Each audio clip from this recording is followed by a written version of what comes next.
getting ready to come. And hidden riches of secret places, that thou mayest know that I am the Lord. Last words, brother. Shalom, shalom, ma. All right. Shabbat shalom. Shabbat shalom. All right, Israel, Shabbat shalom. Shabbat shalom, Israel. I hope everyone is having a blessed, holy Shabbat.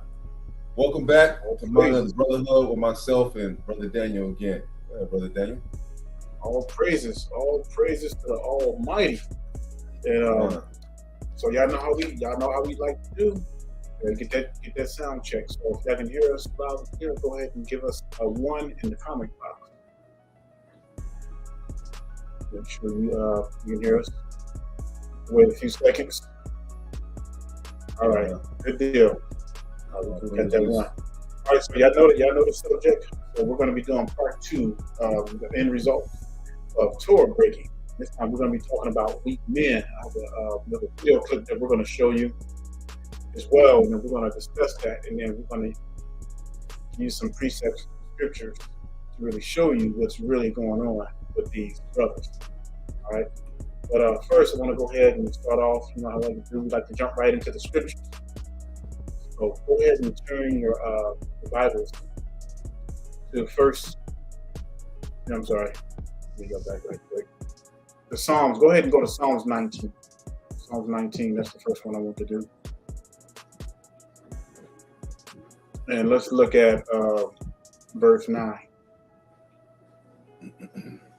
Show you why this is so important. So that's Psalms 19 and verse 9. It says, "The fear of Yahweh is clean, enduring forever." That word forever means forever, just like you said, forever. It says the judgments of Yahweh are true and righteous altogether. And you know, everything that we do, Israel, is going to be judged, whether it's good or bad. And so this is why me and Brother Aitan, we go hard in, because we're tired of seeing our people in this condition. We're tired of seeing our women doing the things they're doing. We're tired of seeing the brothers doing the things that they're doing. But at the end of the day, the Most High is going to be the one that's going to throw the judgment. And it's better that you hear it from us than to get it from the Most High, because when the Most High gets down, it's not going to be pretty. It's not going to be a pretty sight. And unfortunately, a lot of people are heading in that direction, where the world's going. Noah and Methuselah and all the other righteous brothers, they hammered the gospel for 120 years. Now, I know that might seem redundant, 120 years of preaching. Hey, look, I better get ready, because this thing is going to happen. You know what I'm saying? People just ignoring it and becoming so used to it and everything. They become a laughing stock. That's the same thing they do to us. That's the same thing they did to Hamashiach. Till the time came, until the rubber met the road, it was showtime. They wasn't joking. They wasn't joking then.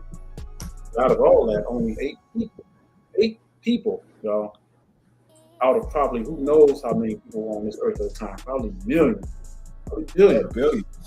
You mean to tell me only 8? Man, that's crazy. But we got to keep that in mind. Right? Israel, we got to keep that in mind. Remember now, during the first destruction, right? The first death. Now the scriptures talking about the first death and the second death. Right? The first death is the flood, and the Most High, He only saved 8 people, right? So it's really imperative that we keep these commandments and that we do what we're supposed to do in the days to come before it leads up to our deaths, or the days that the Most High takes away His spirit from us. So it's really imperative that we keep these commandments. Because what's happening is because what's happening. We look around, y'all. Y'all been with us. Y'all been with us ever since we started this 7-year war campaign. You look around you, and you're starting to see the results of what we're talking about. You're starting to see it firsthand, and the reason why you're starting to see it is because you're opening your eyes up and you're really digging into those scriptures and you're seeing it for what it is. You know, a lot of people are not going to see it right away. It's going to take a while because you know why our people are so caught up in this world, they're caught up in this society. Think about this for a minute. Even when Lot. Now imagine Lot. You know, he was dwelling in Sodom with his wife, and just imagine they've been there for years, and just imagine how Lot had grown accustomed. Even though those people were sodomites, they had too much time on their hand, nothing else to do. You know, the wickedness. So just imagine Lot being grabbed, you know, being caught up in that kind of, not caught up in doing the wickedness, but living amongst them. Even that has an influence. So with that being said, you know, us being amongst the heathen, you know, it's like our people are constantly being influenced by the wickedness, you know, by the transgenderism, homosexuality, the lesbianism, you name it. And it's like, it's getting to a point that if our people do not separate and keep these commandments, they're going to be caught, and they're going to be like Lot's wife. They're going to look back. Next thing you know, they're going to turn into a pillar of salt. You know, a lot of our people are constantly turning into a pillar of salt, and even as we speak. And the Most High is clear about His word. Con. You got anything before I hit this next scripture? Yeah, man. Let me bring out the scripture real quick, right? Let me go to I want to go to 1 John real quick. I want to go to 1 John 2. Let me bring that out real quick. Let me pull this up on my side. It's locked in. While he's pulling it up, y'all, this thing is serious, you know. And it seems like when you look back hundreds, generations, you know, and look at our people, thousands of years, how we just seem like we just keep getting our butt whipped when it's just simple. Most High says, keep the law. Not hard. It says, my laws are not grievous. Now, right here is it's real easy, right, for us to understand and how we navigate the land, especially in the land of these heathens, right? We have to know the difference between our brothers and sisters, right? The ones that we can trust, right? Well, considerably if they follow the commandments, you know, the ones that we can get with, and then the ones that's going to lead us down the hole of destruction. Here we got 1 John chapter 2. I'm going to read verses 3 and 4. It says, and hereby we do know that we know him, talking about Hamashiach, right? If we keep his commandments, right? He that saith, I know him, and keepeth not his commandments is a liar, and the truth is not in him. Now that's twofold. That's talking about Hamashiach and the Most High Yahweh, because he is the one that gave the commandments. You understand? Those are the Most High's commandments that are given to the Son that he gave to his people. Now you got to understand, right? You got people that saying that, you know, I know God, you know, I believe in God, but they don't keep the commandments, right? The commandments are what? There shall be no sodomites and no whores of the daughters of Israel. Those are simple commandments, right? That we must keep the Shabbat, right? That you know, if we, you know what I mean, that we can't be adulterers and adulteresses. You know what I'm saying? Those are punishments by death. Meaning that if you die in your sin, right, far as being an adulterer, that means sleeping with, if you're a man, right, and you out there trying to date a baby mama, right? Well, you know, a mother with children, and she's separated from the father of those children, right? And you're a man that's trying to date that woman, you will be an adulterer, right? And also her will be an adulteress for trying to be with another man that she did not have children by. You see how these commandments, that if you don't know God, you won't understand these commandments. Therefore, by default, you know, end up just automatically sending yourself down to the lake of fire when it's time for the Most High to come back and judge. It's really simple. You know, it's not about living your best life, you know, doing what the hell you want to do or any of that, man. We got to keep these commandments if we want to live, and better yet, if we want to get the hell up out of here. All right, Doc. Yeah, I mean, and that's the problem. Our people, you know, they claim they're waking up. I'm gonna be honest with you, you know, for what I'm seeing and everything. People are not really waking up, because what's happening is you have all this confusion. People are just, people are acknowledging who they are. That's one thing, but actually keeping these commandments, that's another thing. And this is not going to happen overnight. You know, this is going to take some time, and I'm gonna prove it to you through the scriptures. So look at 1 Corinthians 16 and 15. It says, "Be mindful always of his covenant, the word which he commanded to 1,000 generations." Now, if you think that's just like something that's just whatever made up and everything, and you don't really believe that, because when you do the math, what is 1,000 generations? You know what I'm saying? And I'm going to give you another precept. I'm going to give you something else that says something similar. So I'm going to look at Psalms 105:8. I'm going to give you 2 more precepts, and then we're going to show you this clip. We're going to talk about what's going on with these big brothers, because I mean it's getting crazy. Let's go to Psalms.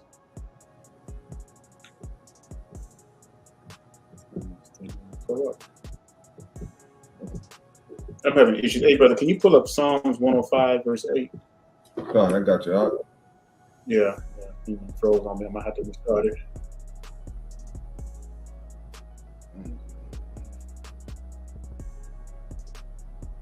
So Psalms 105 and verse 8.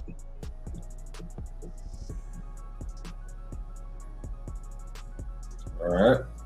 Because y'all need to see that it's going to take some generations, y'all, before we really get back on track. All right. Now, some of you may say, well, the Most High is not going to wait on nobody.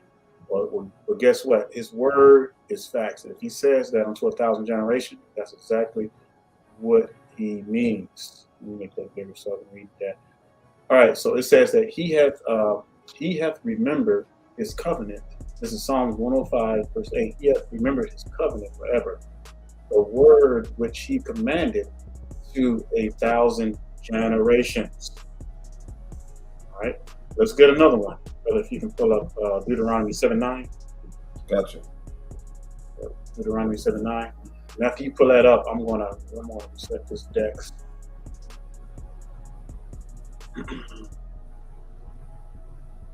Deuteronomy chapter 7 and verse 9. All right, so let's look at this. He already has a highlight. It says, "Note therefore that Yahweh, he is Yahweh, the faithful of Yahweh, which keepeth covenant." What's a covenant? Covenant is an agreement, promise to his people, because the Most High never broke his covenant. We broke the covenant. It says, "And mercy with them that love him, and keep his" what? Commandments. Keep his commandments to 1,000 generations. So those other 2 scriptures, those precepts, was good enough to this one, because it says that, let me read that part again. "A covenant and mercy with them that love him, and keep his commandments to 1,000 generations." So with that being said, and considering why we are doing this 7-year war mission, is because it's going to take a lot longer than 7 years. I guarantee you that, for our people to get their acts together, and if that means that the Most High has to continue to dwindle our numbers, that's what's going to happen. What you got, Alec? I'm going to restart this text right quick. All right, Con, go ahead. Right. So, most of the time, well, the Most High, he always warns his people. He tells us over and over again the same thing, and as we know, the men are the head, right? As we know, the men are the head. So I'm gonna go to a story real quick while the brother he fixed that. We're gonna go to Numbers 25, right? And we're gonna see what happened here, right? The Most High, he says what, all right? And we gotta don't fornicate, right? That's one of the laws, about fornication. As a matter of fact, let's just look up. Let me just pull up fornication, all right? And we'll see a lot of the. So just a few of the things that it says in the scriptures about it. Right? Let me see. Let me just type in some of it until he comes back. All right. Oops. Let's spell that. Okay, there we go. Boom. All right. All right, come on. All right. Now, right, let's see right here. Out of the horse's mouth, we got Matthew 5:32. We got here. It says, "But I say unto you, that whosoever that put away his wife, saving for the cause of what? Fornication, causes her to commit adultery. And whosoever shall marry her that is divorced committeth adultery." So meaning what? That's the only way that you could break marriage, right? If you were to divorce your wife, right? That's how, that's how serious fornication is, right? That means, having sex with another, or giving your seed, or, just a woman being penetrated by another man that's not her husband, right? That is, that's the utmost wickedness, and then today's life, as we can see, as we live by these heathens, that is glossed over time and time again. Anything that we see that is glossed over by these heathens, and they continue to try to normalize it in our society, that thing that is utmost wickedness, because they want us just to overlook it and just to think about it like it's nothing, right? Mhm. Now it says Matthew 15:19, and then I'm gonna give it back to Brother Daniel, let him take it away. It says, "For out of the heart, which is also considered to be the mind in the scripture, proceed evil thoughts," right? "Murderers, adulteries, and fornications." Now look at that. Now look at the level of, on the top level sin this is, right? How high and level that these sins are. They are akin to, evil thoughts, murderers, adulteries, fornications, right? It's on the same level as all of these. Thefts, false witnesses, and blasphemies, right? So let's just, blasphemies. These are the things which defile a man, right? So that means that what? If you're committing fornication, that is defiling you as a man. So sleeping with a whole bunch of women and doing all this stuff that you hear about nowadays, these clowns, saying that, this is so-called quote unquote alpha male strategies and this and that nature. Hey, you listen to them clowns, you guaranteed to burn in the lake of fire, right? If you want to be a quote unquote alpha male, right? But you marry these women, so you're not fornicating, right? Because it is scripturally sound and biblically sound for you to marry more than one woman. And if for any woman that doesn't agree with that, you can even go to the New Testament, and it talks about Hamashiach and how he has 10 virgins coming to the wedding, right? 10 virgins coming to the wedding of one man. So that's telling you already that, you can marry more than one woman. All the way back to Exodus, when it tells you that, just because you decide to marry another woman, that the love for your first wife cannot be diminished, pretty much, right? So it says that, fornications, right? Lustful thoughts and things of this nature. This is even be considered as fornication with other idols and things of that nature. These are the things which defile a man. But to eat with unwashed hands defileth not a man. Meaning that, you can have some dirty hands, eating with mud and all of that stuff, man. The Lord doesn't even look on that. That has nothing to do, because there's no commandment against that. You understand? While that is nothing compared to the Lord, right? Without sin, right, or without a commandment, you can't commit sin. So let's say, for example, if the Most High never told you that that killing was wicked, there was no law against that, then you could go around willy-nilly just killing people and your own brother, and there was no punishment against it. But because there is a law in place, that's what makes it wicked. You understand? So that's what we have to do. The Most High has already told us, hey man, no fornications, right? Hey man, leave these single mothers alone, right? You brothers that are out there that are searching for these, weak-minded women, a lot of women, right? Because they are biologically designed to want a man in their life, to help take off the burdens of this life in this society, right? They're going to look for another man, even if they cannot get a man, even if they cannot get along with the child's father, they're still going to be able to search out for another man. Just because of that, their mental state is going to be weak, because they know they're already in a disadvantaged position. And now you got your brothers out here that are searching for these single mothers, and you're going after them because they're easy prey. That's wicked as hell, man. You brothers are going to get judged for that, because essentially, what are you doing? You're being an adulterer, number one, and you're being a fornicator. And as we see, how fornicating is leveled. It's leveled among evil thoughts, murderers, adulteries, fornicators, thefts, false witnesses, and blasphemies, right? Blasphemies, right? Doesn't it say that the blasphemy of the name of the, if you blaspheme the Holy Ghost, right, then there's no forgiveness of that. And then what that exactly is, man, that's you lying on the Spirit of the Lord, or lying on the Most High's word, saying that he said something that he did not say. Just like if you were to say that, that the Most High said it was okay for you to fornicate, right? That would be a blasphemy of the Most High, right? Because good and well that he said that's against the law. All right, brother, proceed. Salaki. And everything you're saying, man, like I hope that really paid attention. The brother was reading from the text, because this is a testimony to how degraded our men have become. You know, and brother mentioned earlier that you know, the Most High, He set up the men to lead. That was the original plan, the original way that the Most High had designed for man. Who did He create first? He created Adam, right? He didn't create Eve until after the whole creation period. So what does that tell you? And He created woman for the man and not man for the woman. So I just want to show you that that it was, you know, it was always designed for the Most High men to lead. And I don't know if you can see that part, but it's a little cut off. But if you have your scriptures, go to Ezekiel 34 and 31. Ezekiel 34 and 31.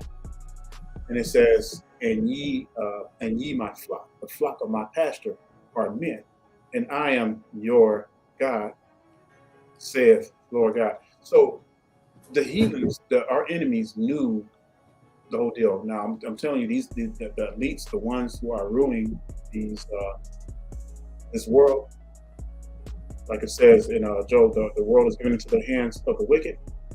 You know, they know who we are. They know what the deal is. They know our history. Now the mainstream don't know, but these elites, these top elites, they know what the deal is. And this is why they spend all their energy and all their time in weaponizing our women against us, because the war is always been against the men.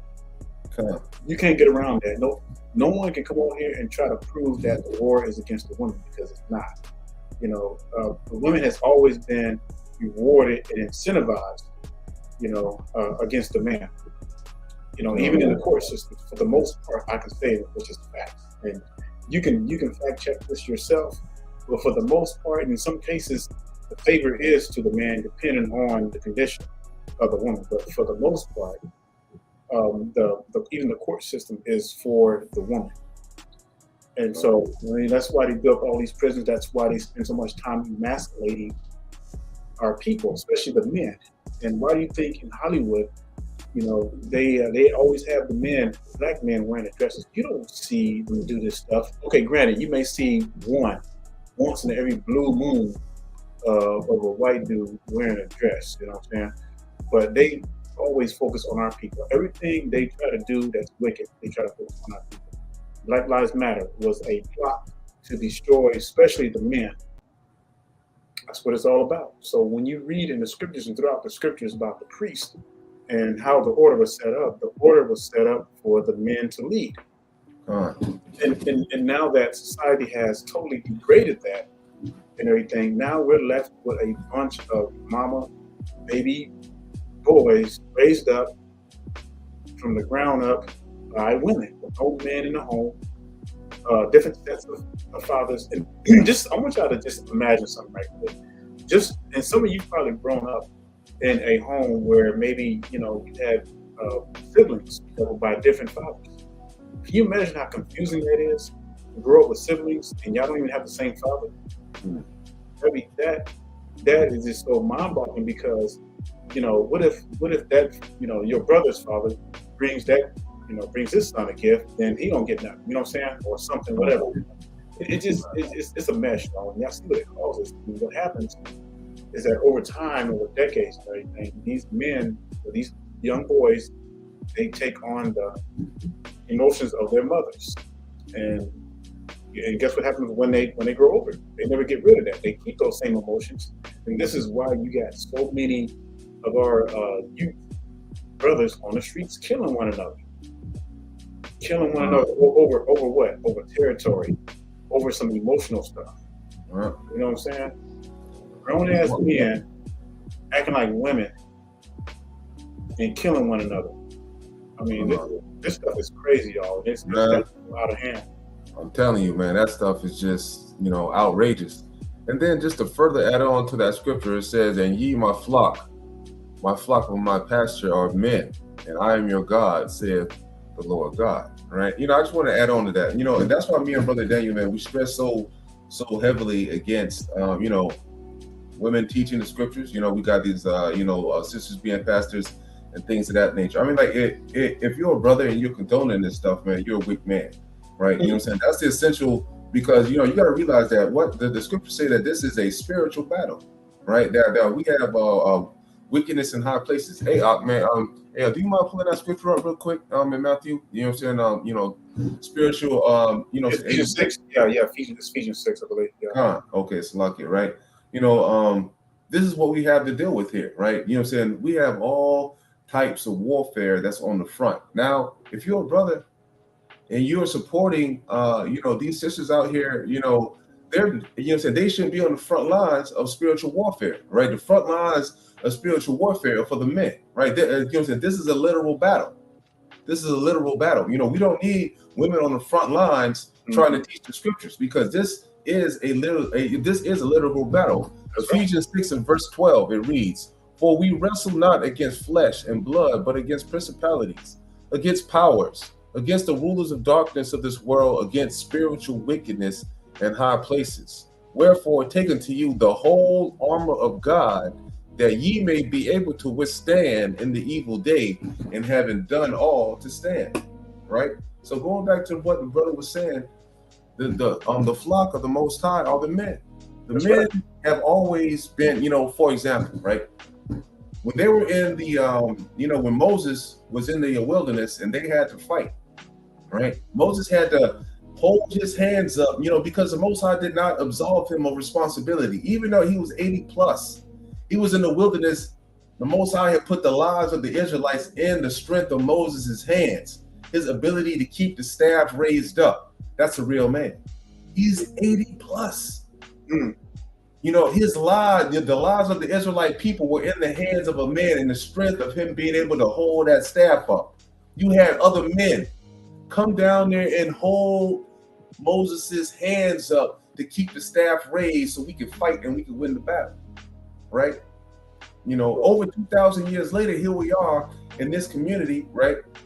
And then the sisters have totally forgotten about the strength of the men, and how, because of Moses, our ancestor, who was a so-called Negro, we're able to live today, right? We don't need any, every single week, brother, right? You need to take a page out of the book of Moses. He was 80 plus and had to go to the work for the Most High.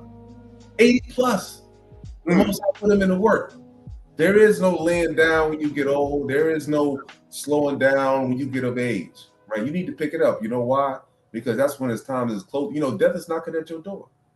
You need to make sure that you get in all the works and keep all the faith that you can possibly have. Grow up these strong brothers and not fight. These strong brothers, we need to fight. We need to fight back against the wicked of these wicked systems. Any kind of situation that you got, man, you got these sisters in the leadership place, brother. No, right? Look at Moses, right? The sisters was not in the army fighting in the wilderness to come across to Israel. You know what they were doing? They were doing their biological role, staying in the homes, raising their children, right? Teaching them to do what? To love their, to love their father, to love the husbands, and to be obedient and to keep the commandments. Go ahead, Art. That's right. And if you took a bunch of women over to fight Russia, against Russia, you think that these women will win that war? We ought to know the obvious question for that. And so, that being said, we're gonna show you a clip. Now, this clip, it was about the stabbing that happened in Manhattan bodega. The guy who ended up stabbing this Israelite brother. All right.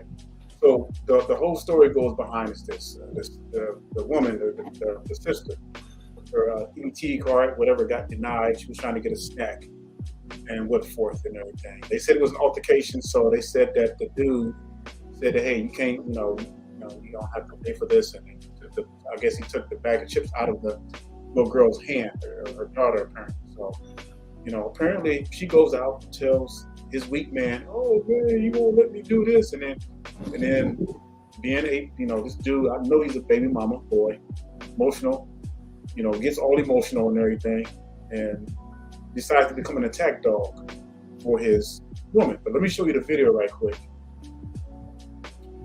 And let me pause that. You want to pause that music right quick? Clerk charged with murder in the stabbing death of an ex-con who attacked him behind the counter is generating more controversy tonight for Manhattan District Attorney Alvin Bragg. Hey, hold on real quick, Doc. Reporter Marshall. Say what? Hey, put it on pause real quick. Yeah. I want y'all to notice how they immediately said that the Israelite was an ex-con. Y'all gotta realize, man, the light that we're pasted in is always negative. Always. Right? Always negative. They didn't have to say that, but they wanted to make sure that they let you know that up in the heathen system, they have got this man, and and this man is the ex-con, which tries to point a negative light on this dude. Go ahead. And on top of that, we don't make it no better because then we do wickedness on top of that and everything, and we continue to give them a reason. Con. Says a bipartisan group of city council members is demanding the case be dropped, and for the second day in a row, Mayor Adams expressed support for the store clerk. Prosecutors may have to go to the videotape what's on it and what's not on it in deciding how to handle the hot potato case of bodega clerk Jose Alba, who fatally stabbed a 37-year-old ex-con who went behind the counter to menace him. Mr. Alba's attorney is. Let me stop it right there. Now, there's so many things wrong with that. First of all, look how this brother reacted. All right. How many times our brothers end up becoming attack dogs for their women because of something? And this was something petty. You know what I'm saying? This was something small, petty. It could have been resolved many different ways. But what happened is this brother, he became emotional, and because low self-esteem, don't have nothing to offer, and there's a lot of our brothers in this situation like this, just very weak-minded, low self-esteem. The only thing that they can offer is some violence. I mean, that's the dumbest thing. And this dude is gonna get all upset, emotional, and go behind the counter. I don't care nothing about that heathen. You know what I'm saying? I don't care nothing about that. But that's not the point that I'm making. But the point that I'm making here is that the Most High does not reward wickedness. All right. Mm-hmm. So this man died over his woman. Now you got to realize too. Also, now she went and got this brother. She went and got the brother, put a battery in. Ain't no telling what story she told him. Put a battery in his back, and then sent him in the store at a young age to get killed by an old heathen. Right. All because the woman couldn't pay for child support. She didn't have anything on the EBT card. Now, hey, listen. If you have an EBT card or whatever, let's just be honest, man. You're not pushing yourself. You're not pushing yourself here in the land of the heathens. There's no way. There's all this air and opportunity. Even if we know that we got to work twice as hard. Just suck it up and do it, right? Brother Daniel and myself. Hey, we know that we have to work twice as hard as the heathen to stand out. And that's what we do. That's the only way that you're going to be able to live somewhat of a life in this land is to work twice as hard. And you're just going to have to do it. You're going to have to suck it up. Hey, it ain't fair, so what? We know we got the curses we got against us. We got so many things against us that we know that it's not fair, right? So let's pick it up, right, and work. I just want to bring out the scripture before Brother Daniel gets back to that video. It says, yea, right? This is First Ezra chapter 4, verse 26 and 27. Now, I can, read on more of this, but, this is a perfect example of how, you get a battery put in your back. It says, yea, many there be that have run out of their wits for women and have become servants for their sake, just like this brother right here, right? Mm-hmm. Well, this Israelite man, right? Because our brothers are the ones that keep the commandments, right? It says, many also have perished, have erred, and sinned for women. Now, later on, if we got time, I'll go back and I'll read, how, so what's going on in the scripture right here and how the king himself is getting played by women because he's, right, you know what I'm saying? And then, this is not that the definition of a strong man, but, I can go down, I can show that later on, but I want to continue with the video. So lock it. And before you do, I wanted to bring out something because I was just looking at something that you read and so profound. That last part of 26 where it says, and become servants for their sakes. Almost like that's almost equivalent to saying a slave, because pretty much that's what a servant is. Is a slave.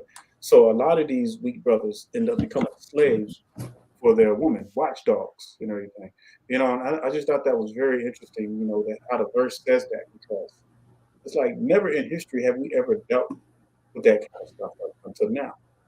And as a result of the harlotry, as a result of this is what we're having. This is what we're producing. You know, women are producing babies just for the hell of it. They don't think about the cost. There was a time where our people thought before they had the children, they had everything planned out. What the children was going to do, the names and everything. You know what I'm saying? Ear pats and stuff, you know, but now it's like people just, you know, these women are just popping out babies like there's no thought for life. The names used to mean something, right? Yeah. The names used to mean something. And it's like when Second Ezra chapter 9, where it says, you know, they're born in vain. So a lot of our people are just bringing in children for destruction of the sword. And this is what I'm talking about when you have decades and decades of this stuff that's repeating itself constantly. You know what I'm saying? And, you know, you can't do nothing but get upset because this is what we're seeing over and over. And this stuff has been going on for a long time. You know, I've been on this earth for a good little bit over a half a century. I mean, yeah, you know what I'm saying? And it seems like I've seen the same thing all the time, you know, but it's just gradually gotten worse and worse and worse. You know, this whole boss out, you know, I'm a boss mentality. You know, I'm going to rule my own. I don't need no man and this and that. But you know, the Most High fix it where that's gonna change. All right, I'm gonna play some more of this video. I'll play the rest of it and then we'll get back into the scriptures because I have a couple of scriptures that I want to reference as well. And that off camera.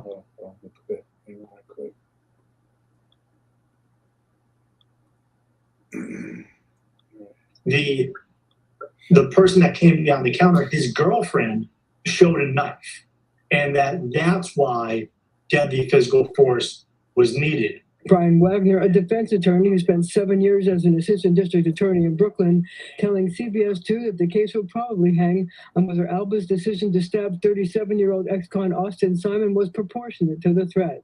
It'll come down to, does video surveillance show that, and whether or not a jury believes. Okay, I'm just gonna stop right there. I don't need to show no more of that though. But you know, as a heathen, look, y'all.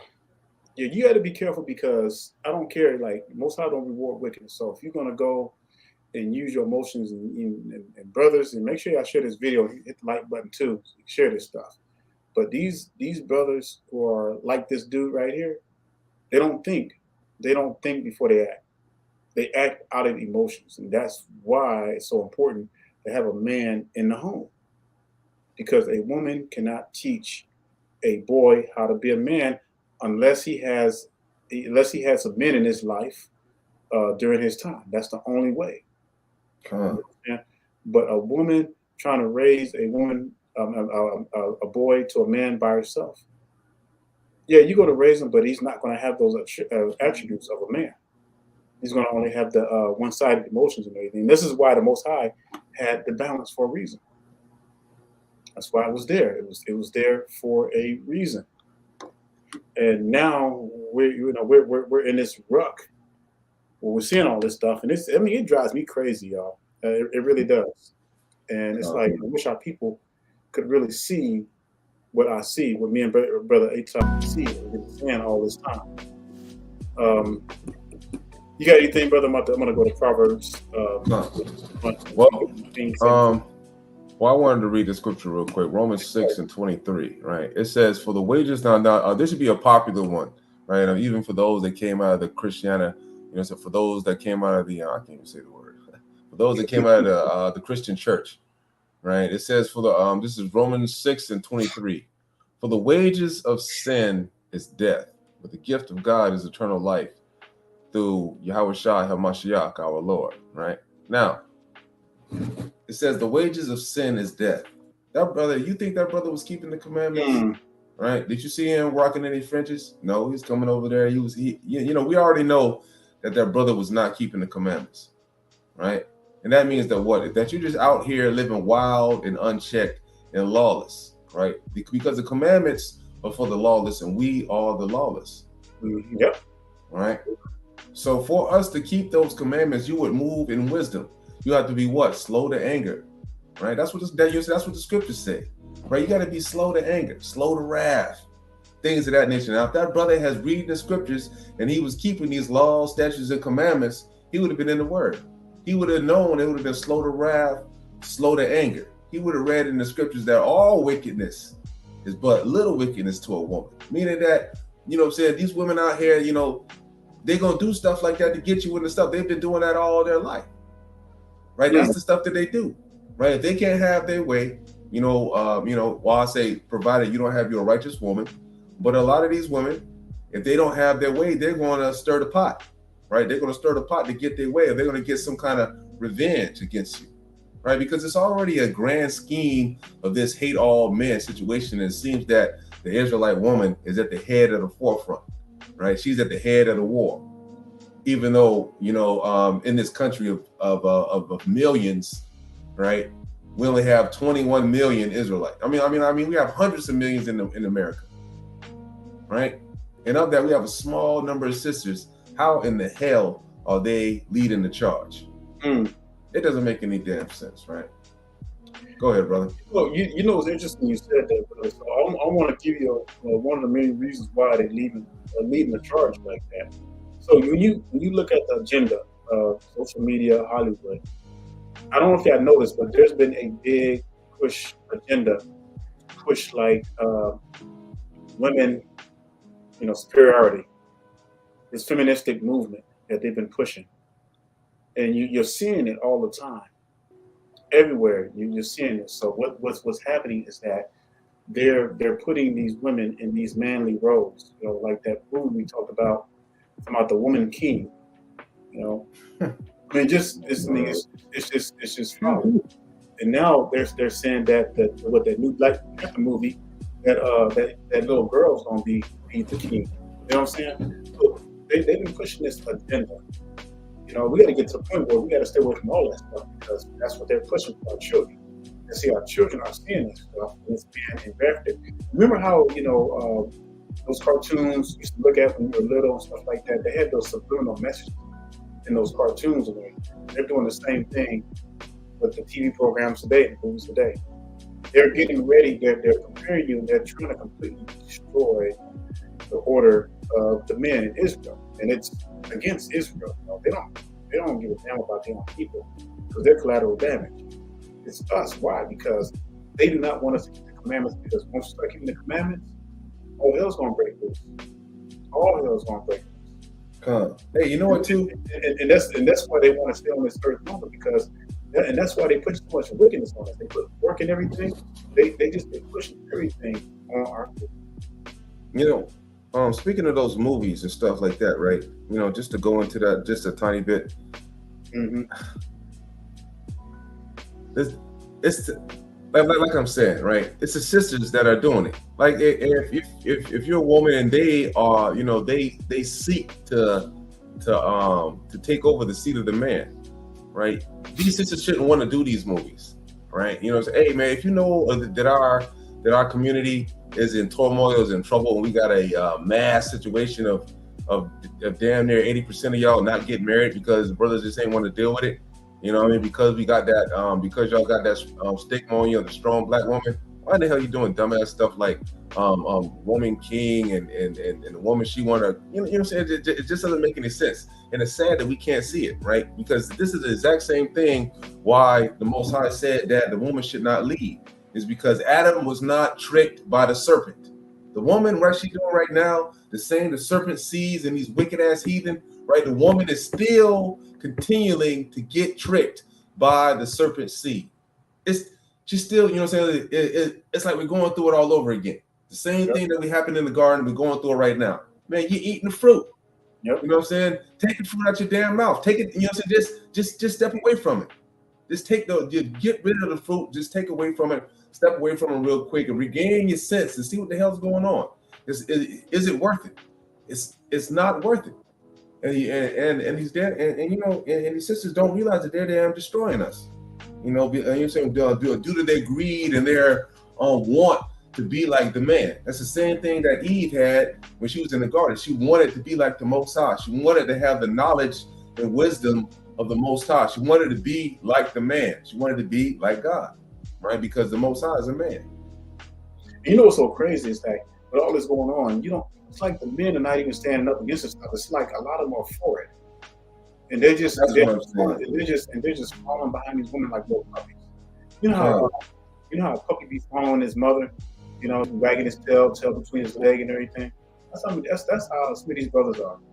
I'll just, and I look around sometimes when I'll be out and about and everything. I'm seeing these dudes. The woman is driving. Like it's like back in the day, a woman didn't have to drive, a man was driving. You know what I'm saying? Now I'm seeing these women driving. I'm seeing the men in the passenger seat, and then the woman gets out, and she goes wherever the woman goes, the man goes. He's just following her with his head down, tail wagging between his legs and everything.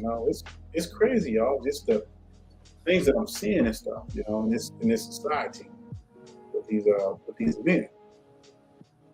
Men are weak, man, because the women are raising them. That's the problem. Yep. The men are weak because the women are raising them. And see, and that's and that right there is the key. That's what it all goes back to.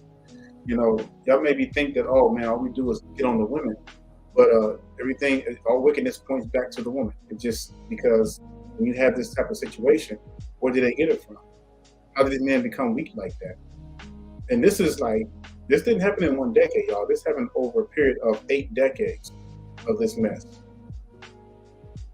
And this is just one damn generation. All this took place. One generation. A generation is roughly 40 years. All right, let's look at Proverbs chapter 31. And I want to read verses 1 through 3. It says, the words of King Mel, the prophecy that his mother taught him, what, my son, and what, son of my womb, and what, the son of my vows. Give not thy strength unto women, nor thy ways that which destroyeth kings. But I want to look at the part where it says, give not thy strength unto women. Now, I don't care what these women say, but no man should ever go to a woman for advice. Why? Because women, when you go to them for advice, they're not trying to fix the problem. The only thing they're giving you is emotions. But a man is going to, because that's the way we are. We're going to try to fix the problem. We ain't going to try to sit you down and just do this emotional talk and everything. We're going to tell you what the hell you need to do so that you can fix that problem. You know what I'm saying? And that's the way that Most High designed it for the men. And I'm seeing all these men talking about they're going counseling for women and stuff like that. That's no wonder that our brothers in the shape that they're in. Never ever get counsel for women because they cannot give you sound counsel like that. Because again, they're not concentrating on trying to fix the problem. They're just based on their emotions because of that's a woman is made of a lesser being. So what makes the woman is not equal to man. A woman is not. Show me one scripture in the Bible where it says that a woman is equal to man. Show me one. Did the Most High make woman just like He made Adam? Did the Bible ever say that He made a woman from the dust of the ground like He made Adam? No, you're not going to see that. Come on. It wasn't until after the creation week when the Most High said it is not good for man to be alone. He caused a deep sleep on him, and He created Eve from one of His own ribs. So she's a lesson. So anybody that's going around trying to say that a woman is equal to man, you're a fool. You're a fool. No, you're a fool, like Brother Daniel said. Now, we're not saying that women are absolutely useless about anything, because if you're getting that message, you're getting the wrong message. Yep. Right? Because, there are, we know that if you're a sister that keeps the commandments, right, and the laws, statutes, and commandments, we're not saying this to be quiet or anything like that. Sometimes advice, we will take it into consideration, whatever the situation, because you are a helpmeet, right? You are a helpmeet, but that is only a consideration to whatever the cause may be. We don't have any problem with taking any kind of consideration, but it just becomes a problem when that consideration comes into a demand. Let's say, for example, if you feel that, anything that you have on your mind is superior to that than what your husband or has to say, or any man for that matter. You know, because in all reality, the scripture says that for sisters, we're supposed to, for sisters, they're supposed to learn in all subjection, right? Which means you're not grieving the teacher, whoever he may be, your father or a husband. And males, right? You know, brothers, right? You know, we gotta take this role, right? We gotta take this role by being a confident leader. How do we be a confident leader? Is by keeping these laws, statutes, and commandments and studying the book, right? And I wanted to put something to us, right? You know, this is something that we have a hard time doing, right? A lot of these brothers out here, they get shot down in the street, you know, doing all kind of crazy stuff, right? You think, do not get like these idiot ass TikTokers and these other social media influencers. You know, they as soon as you get pulled over, you want to start filming and talking about, well, I know the law and this, that, and the third. Causing a problem. You know what I'm saying? Aggravating, just going to cause somebody that, especially if you're in a position where you don't have a gun, or in a position where you're outgunned and you're outmanned. It would be stupid for you to stir a pot. It just is complete foolishness. In Matthew chapter 5, verse 25, it says, agree with thine adversary quickly while thou art in the way with him, lest at any time thy adversary deliver thee to the judge, and the judge will deliver thee to the officer, and thou be cast in prison. Which is real simple. It's just telling you, let's say, for example, like, I've never had any issues when I've been pulled over by the law. Hey man, I'm agreeable, I'm cool, whatever. I never had, any real serious situations before.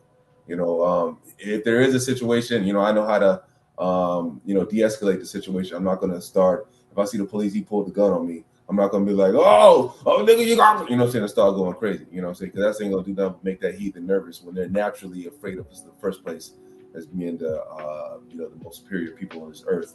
Granted, when we're keeping the commandments, right? Bible says, "Be wise as a serpent, harmless as a dove." You gotta think. And ladies, if you want the perfect blue book, the perfect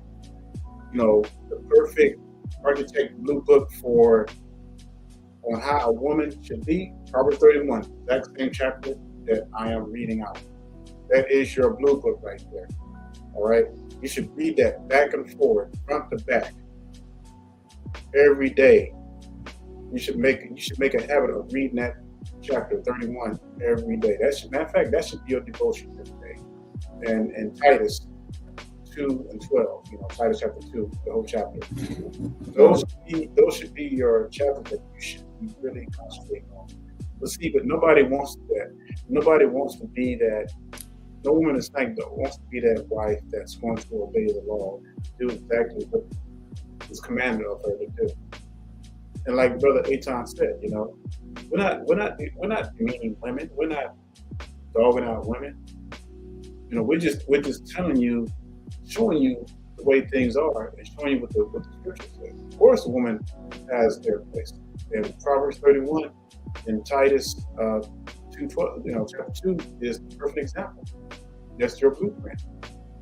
But you don't see, I don't see hardly any women going by that blueprint. I mean, do you? You got to ask yourself the question. What is it that's causing our women wanting to be in the same position as the men?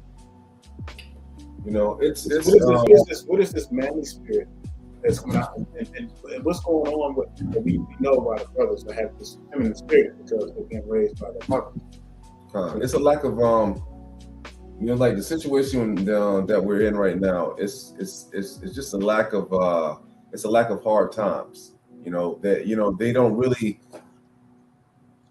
like, the agenda is so strong that I don't think our people even realize how strong it is against us. When you have these people willing to put themselves at the expense, they're willing to destroy themselves at the expense of destroying us. We know that we have a problem, right? When they're, like, man, you think do you think the white man wants his woman to be out there doing all this foolishness and trying to rise up against them? No, he absolutely does not. That's why when you see, whenever these white women, they try to rise up too hard against their white man, they will shut that crap down. They will shut it down. They're only dealing with that amount of stuff just for them, because you see, right? All right, for example, right? They got this new Buzz Lightyear movie, right? I watched it. and they have a sister right in there, right? You know, they got one of our people, right? In the cartoon world, and they have her as a general, right? She's some general of the space program, right? She's in a leadership position, but not only is she in a leadership position, but she's with some Asian woman that she's married to, and that they show her kissing in the film. Now, out of all the nations on the earth, not only that, but we are the majority. We are the minority here in the Americas, right? We're the minority of the people. Why focus on us? Throw us in the mix in this, you know, in this Disney Pixar movie, right? That's perpetuated to the mass public. But not only are you going to put the sister in there as being in a leadership position, which is not something that she should be in, but on top of that, right, you're going to make her a homosexual, right? Like, are people just not going to? And they're starting that with our children. You understand? This is in the Buzz Lightyear movie. This is geared toward Israelite children. It's geared toward Black children. They're aiming for our children, right? And the sisters are so stupid that they don't even understand that this is happening. There should be some kind of boycott, some kind of protest about our people being used to perpetrate that image. But instead, you know, you'll hear somebody, oh, Black girl married. Oh yeah, you know, I see a sister, that strong Black woman. That's what they're perpetrating, the same part. But there is no strong Black man. And then on top of that, right? When you see the two women, they end up raising a man. Guess what kind of man? A Black man. They adopted a Black man, right? And they tried to raise him up. This is in the movie that you see that they're perpetrating again and again to our people, right? And this is that they're going after our children.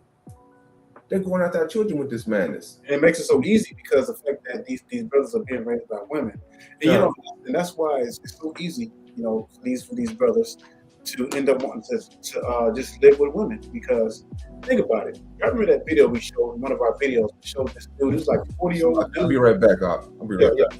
All right, he was a 40-year-old grown ass man, and y'all remember when, you know, dude was there. He wanted to pick him up. Said, hey, you too old to be up in here. Too old to be up in here. And she was like, no, my son ain't going nowhere. You see what I'm saying? So that's the kind of stuff that we're dealing with and everything. So you got these generation of weak men, 7 decades of this mess that's happening. And look where we are. You know what I'm saying? And it's becoming a problem, a serious problem. Now let me show y'all something right quick. Let's go to 1 Timothy 5:8. 1 Timothy 5:8, and it goes on to say, but if any provide not for his own, especially for those of his own house, he has denied the belief, and he is worse than an infidel.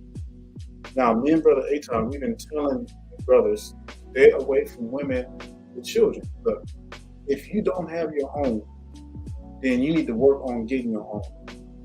If it's a place that you don't have, whatever, it'd be better. It'd be better off if you be homeless. And really, I mean, homeless is just a title. But it's better that you be somewhere, even in a shelter, than living with a woman who got kids already. Because that's a very dangerous thing, because all you're doing is conforming to wickedness. And that's the thing that a lot of our brothers, and I know brothers who've done that constantly. They live with women because they feel like that's all they've known. Because when you've been raised by your own, when you've been raised by your mother, guess what? Your mother has carried you all these times, all these years, and you get to a certain point. Maybe your mother has never had no man in a long time, and the only ones there is this you and your mother. And I see a lot of that. I see a lot of that, Israel, where a lot of dudes are just still living with their mothers. Some of them are paying rent, but the fact that they're living with their mothers ought to tell you something. The mentality of our people is just gone completely out the door with all this mess.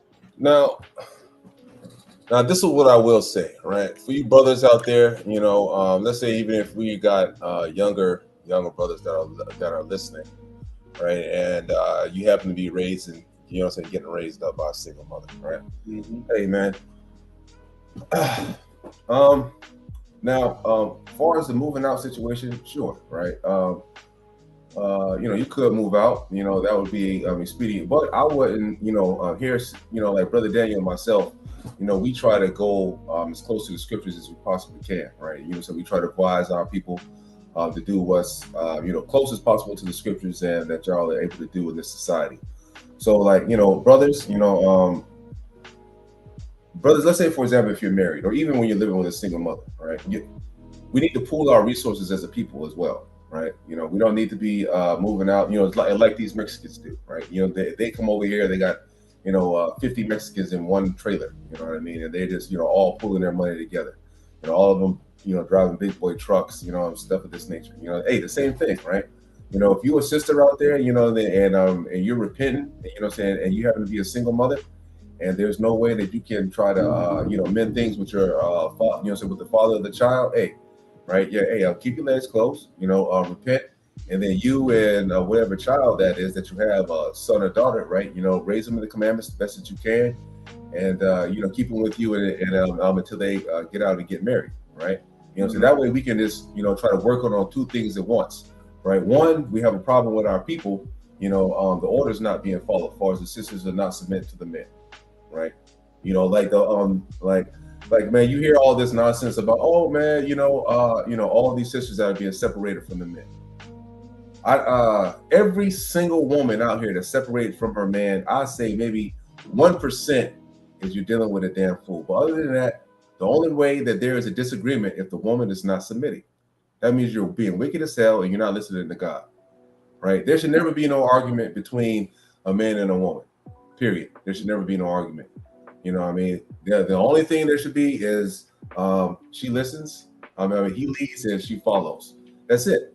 Anything other than that is wickedness. So unless the man is trying to avidly get you to break the commandments and go to the Most High. Which that'll have to be some serious. Telling you to go out there and be a whore, or be a pimp or a prostitute or something like that. But other than that, these relationships and all these single mothers out here. Right. The only time that a woman decides to be out there and be a single mother is when she doesn't want to follow the man anymore. Hey, if you're out there sleeping with Pookie and Ray Ray, hey man, that's too bad. You got to listen to that man and do whatever the hell he tell you to do, unless it's not keeping the commandments. That's just how it is. That's just but we have all these separations of our people. The only reason that is because the women refuse to be submissive, refuse to be agreeable to to the man, to the head of the household. Hey man, don't get out, open your legs up if you don't plan to be submissive to that man. That's just plain and simple. And getting back to these brothers, and so what I was talking about earlier, if you that old, you living with your mom. Now I can understand if you have a spiritual condition or something where you cannot live out on your own, mother, it's kind of like the guardian or everything. But look, bottom line, if you're 40 years old and you still living with your mother's not married and you're not married, whatever, and you're able to, there's nothing wrong with it as far as physically, you can get out and work. When you're 40 years old still living with your mother, that means that something is wrong. That means that you have not put forth an effort to make something. Think about it. What if your mother, gets old or something like that, no longer take care of herself, and then finally get out, you know what I'm saying? So that you really got to think about that too, and everything. So if you're that old, 40 something years old, now I can understand 18, 19, 20, 21, you're in college and stuff like that. You're trying to make an effort and everything so that you can prepare to have your own family. And that's the way it was supposed to be back in the day. The man was prepared. He was left inheritance from his father, and that inheritance he gained was from generational wealth through his forefathers. But see, we're in such a messed up situation now where we don't have anything from our forefathers. And like Brother Atai was saying earlier, everything is so much against us. We got the curses against us, and then we got our own people against us, and then let alone the heathens against us. And on top of that, we don't have nothing but scraps to work with. That's all we have is scraps to work with. And we have to work, and then on top of that, we have to work twice as hard as our enemies with the scraps that we have. And you talking about resiliency, and so when you look at this, and I'm not I'm not making an excuse for wickedness or anything like that. I'm just telling you that things that we are heavily against and the odds of especially our brothers. And it's that, if it gets to a point where the only option for our young kids is either sports or sports or becoming an actor or something, or becoming a rapper, that's sad. That's sad, because you know how many of our young boys that don't even make it out the hood, they end up getting involved with games. They're just like they're already statistics. As soon as they're born, they're already a statistic. Already, the world has labeled them as bad, and no good. And see, this is why our sisters have to realize this. That's why I think if the Most High were to remove the filth from our eyes, we will see the horror that lies before us. Because this thing is serious, y'all, and we don't realize that you reap what you reap what you sow. That is the biggest thing. You reap what you sow. And if our women are constantly don't want to keep their legs closed and they just want to have babies, whether if they want to use that as an excuse for child support because they get more money or whatever, which is no money at all. It's not but pennies on the dollars. That's what you're doing it for. Then you're just going to reap what you sow. And what's happening, because our women are sowing baby mama daddies that are getting involved with gang violence and all kinds of stuff, and the percentage of our boys making it out the hood is so slim, y'all. Where the only choices they got seems like it's just sports or either becoming some famous rapper or something, which everybody and their grandmother is chasing. Right. We're so concentrated about the flesh now that we don't even worry about the spirit, right? We're so concentrated on looks and mammon, right? You know what I'm saying? The scriptures say that you cannot follow both God and mammon. Mm-hmm. You have to pick one or the other. All this superficial, cares of the world, dealing with these, riches and how you look and things of that nature. And hey, man, that stuff is a new thing on the earth, right? It said that the old way is the best way in the scriptures, right? Yeah, hey, man, right? The fathers used to, vet these men that we used to marry our daughters off to, vet these sons, marry within the families, within tribes, keep things above board. There was no secret running off, getting married, no secret dates. Everybody was in on it, right? So you couldn't be a brother that wasn't responsible, or you couldn't be whore on the low, that's been around here sleeping with everyone. As a matter of fact, I just want to bring this scripture right here, right? Because this shows that the Most High, he doesn't deal with the men that can't keep up. Right? He doesn't deal with men that can't keep up.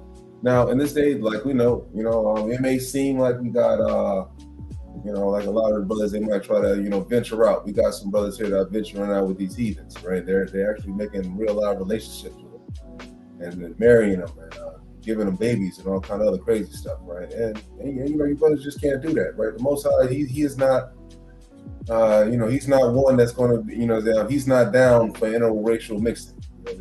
He's not down with that. He's a separatist. Number 25, right? We're going to read an instance where, we were out there, fornicating with Moabites. And Israel abode in Shittim, and the people began to commit whoredom with the daughters of Moab. And they called the people unto the sacrifices of their God, and the people did eat and bowed down to their gods, right? That's what we're doing now. Right, you brothers that are, we've come into this land of the heathen, right? We're taking on their sacrifices. We're bowing down to their gods, right? And we did eat the meat of their people. You look at how people are eating pork, right? All these unclean animals, shrimp, crab, and lobster, right? Sea roaches and whatnot. This is wickedness on a mass scale, right? This is wickedness on a mass scale, and our people don't even see it. And see, that's how Satan wants our people to be lost, because he does not want us to even recognize that we're doing wickedness. All right, let's continue. And Israel joined themselves unto Baal Peor, and the anger of the Lord was kindled against Israel. And the Lord said unto Moses, take all the heads, and Israel joined himself unto Baal Peor, And the anger of the Lord was kindled against Israel. Right. So, they were out here sleeping with the daughters of Moab. Not only were they just, fornicating with these women, but they're also starting to worship their gods. Right. Because as you see that they're using, notice how everybody used women as a weapon, right? To get you down when you're weak, right? The same reason that these heathens are using our women against us. It's the same thing, right? Even in the garden, right? The serpent thought it was an easier target to target the woman to get to Adam, right? To make the whole thing come tumbling down. That's interesting, right? So, as a woman, as you read these scriptures and you listen to brothers like Daniel, Brother Daniel and myself teach, you'll have to be circumspect about everything that y'all do. This is why it's important about getting a good, confident leader that keeps the laws, statutes, and commandments. And Israel joined themselves unto Baal Peor, and the anger of the Lord was kindled against Israel.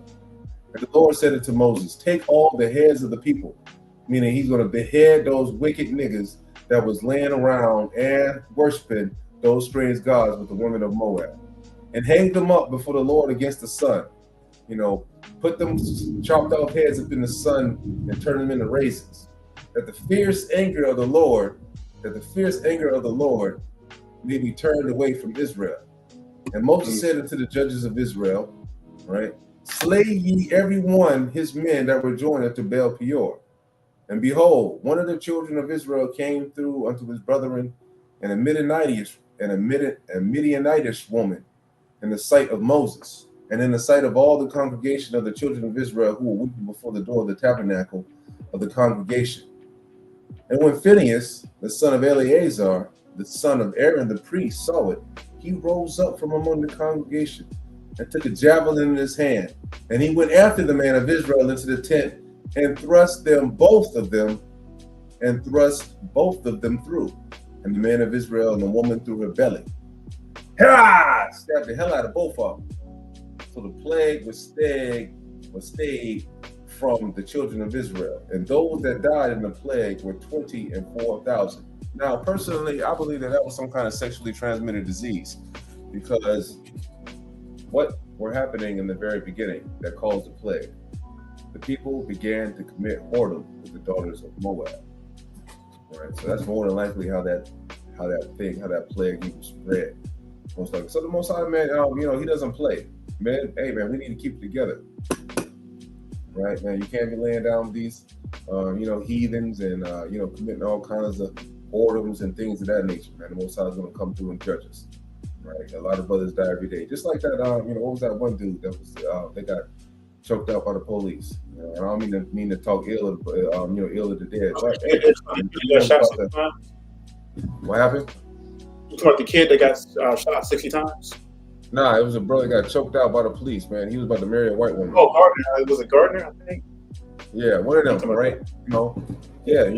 Again, like I say, man, the Most High, the Most High bringeth up and the Most High kills. As we know that, everything is ordained by the Most High, whatever happens. Albeit, whatever death it is on the earth. Mine or Brother Daniels, Kevin Samuels, anybody, right? The Most High, he's going to ordain it.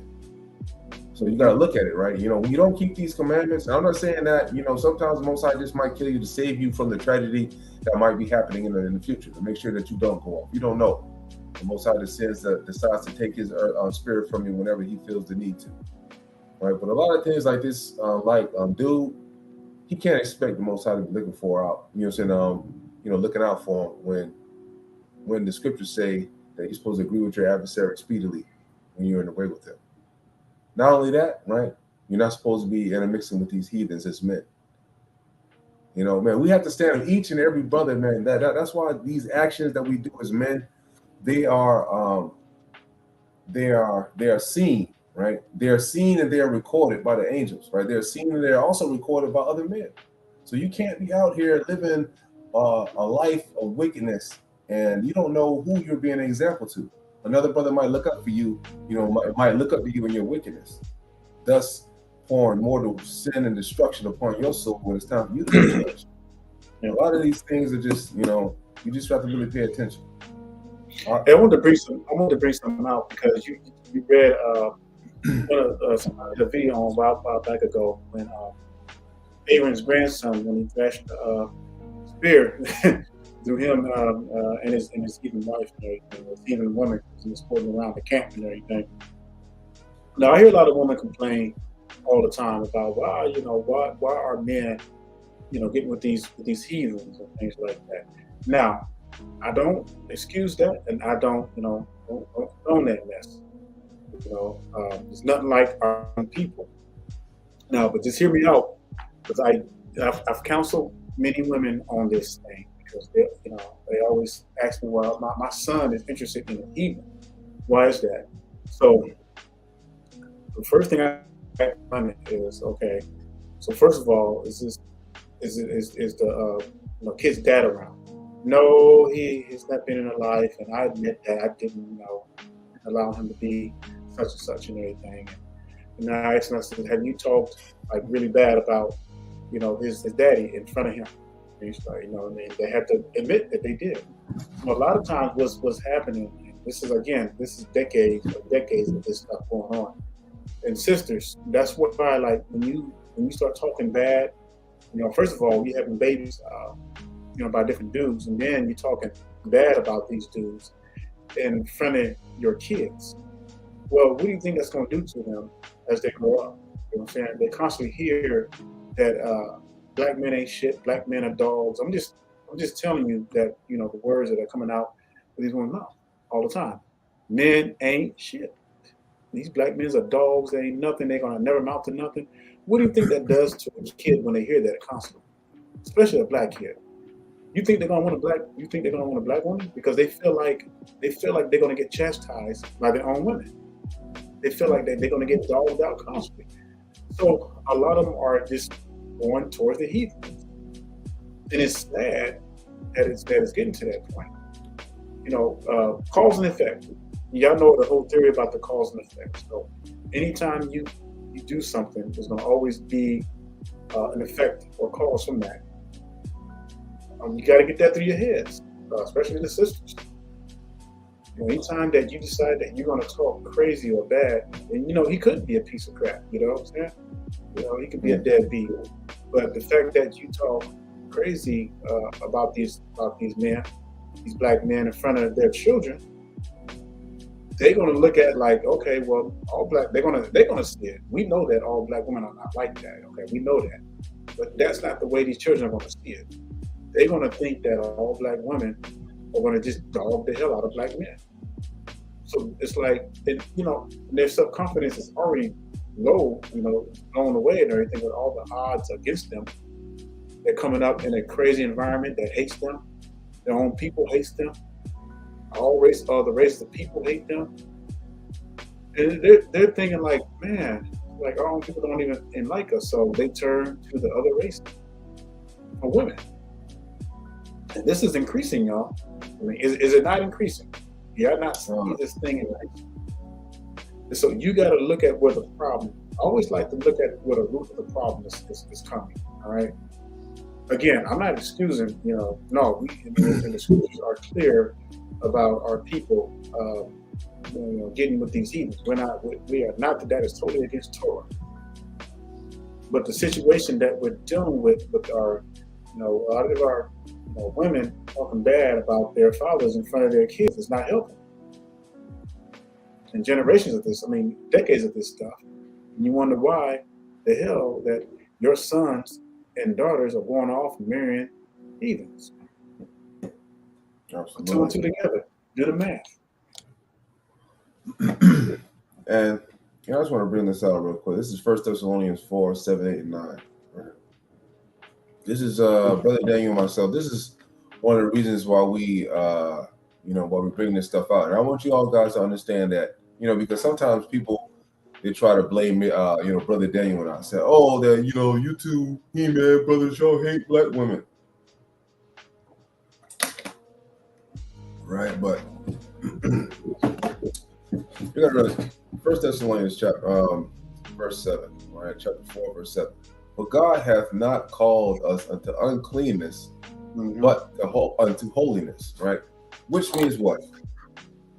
right? Everything that we do so far that it looks like just in our community as normal, right? The majority of Israel and the heathen land, everything we're doing is unclean, right down to celebrating these pagan holidays to what we put in our body, right? But it's saying that God has not called us unto this, right? So brothers, man, it's the same thing, right?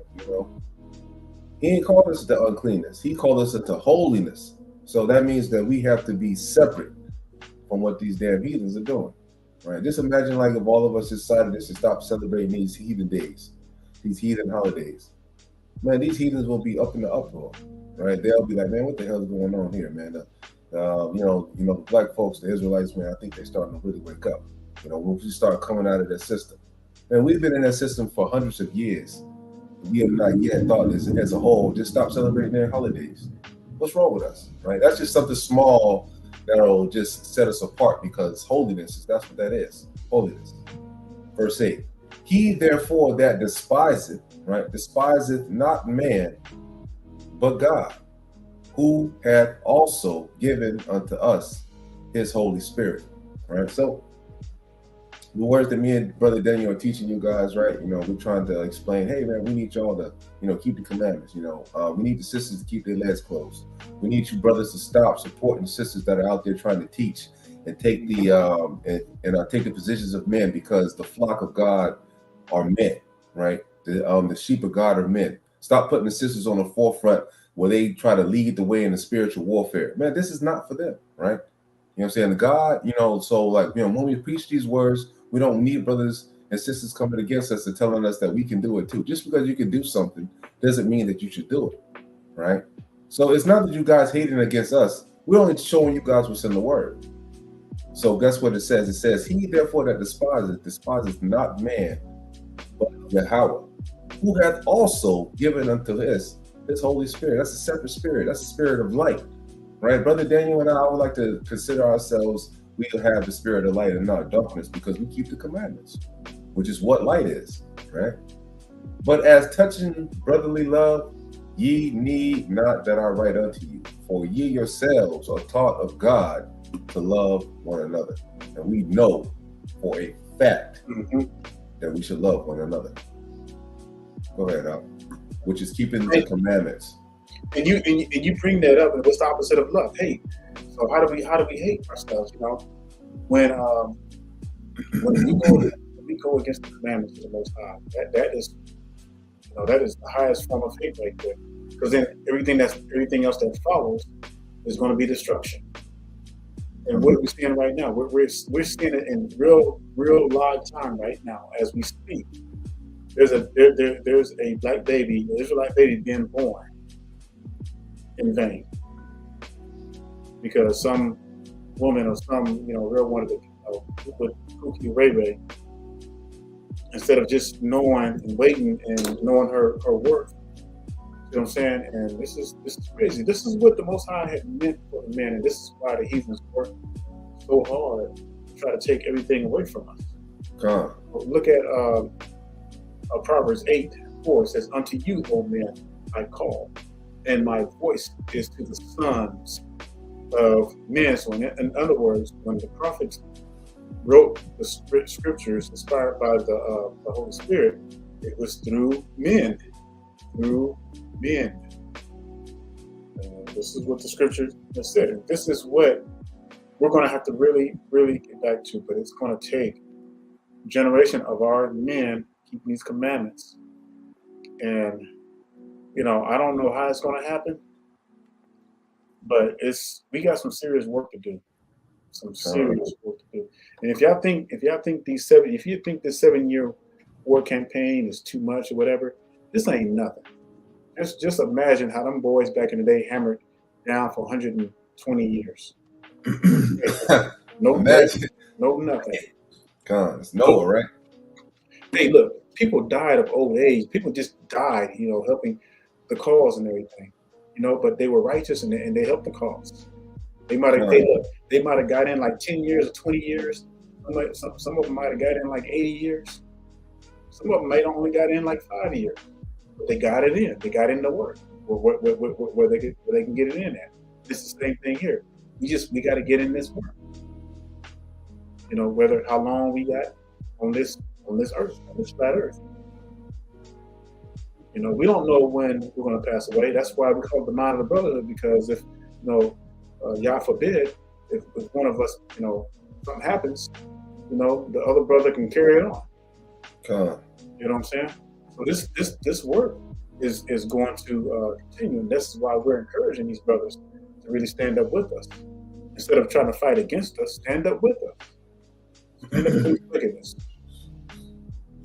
You know what's going on, and the order of the men needs to rise up.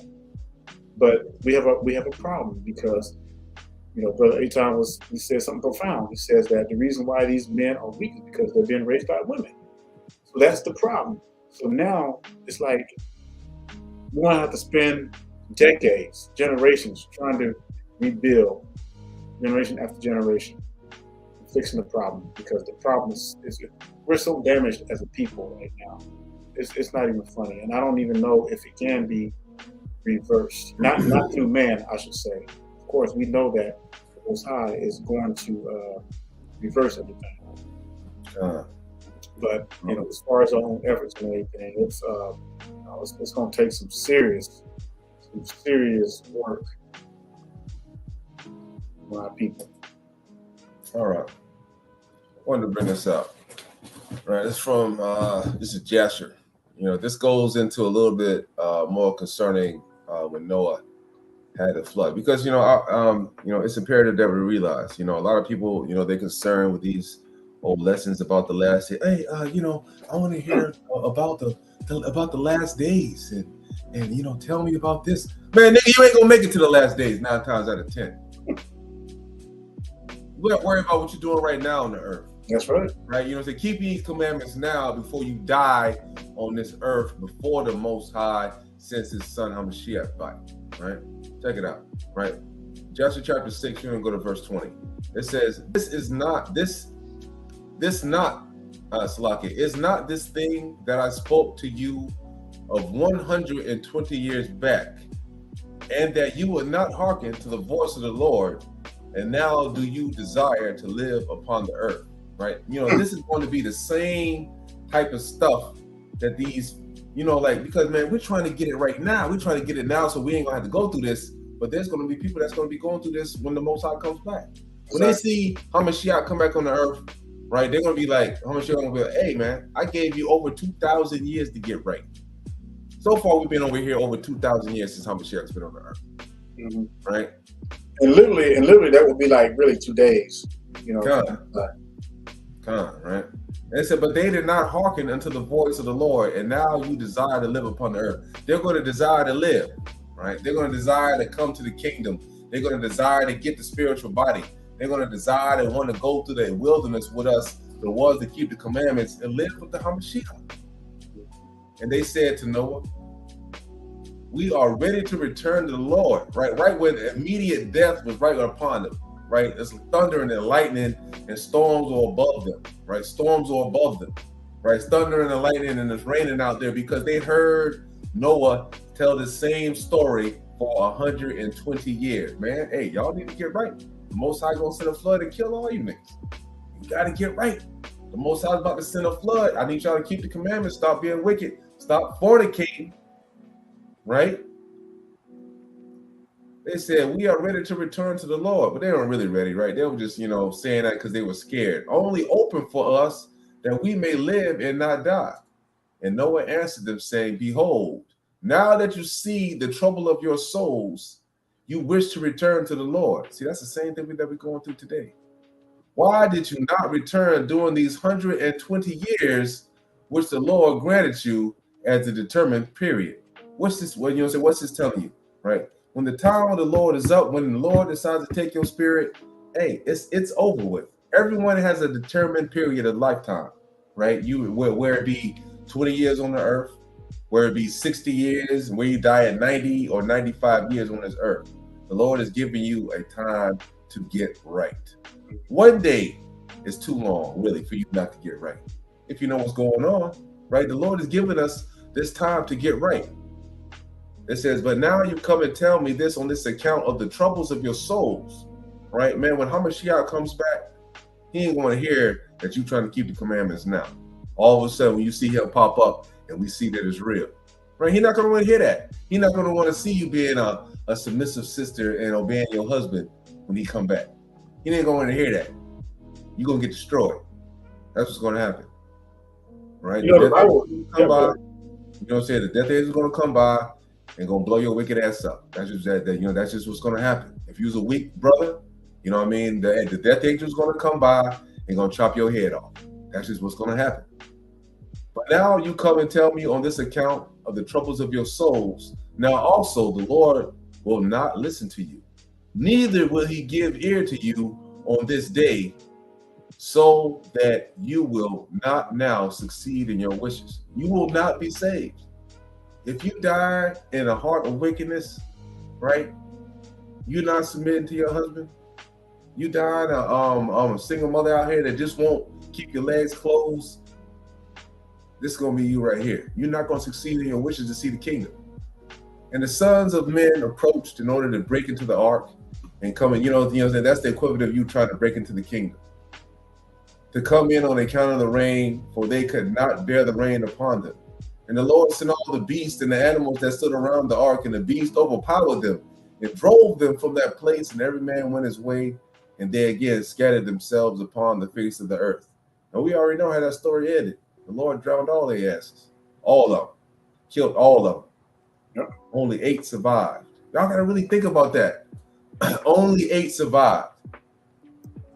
Is it worth being destroyed? Is it worth being wicked? Man, you think the Most High is gonna make it easy for you?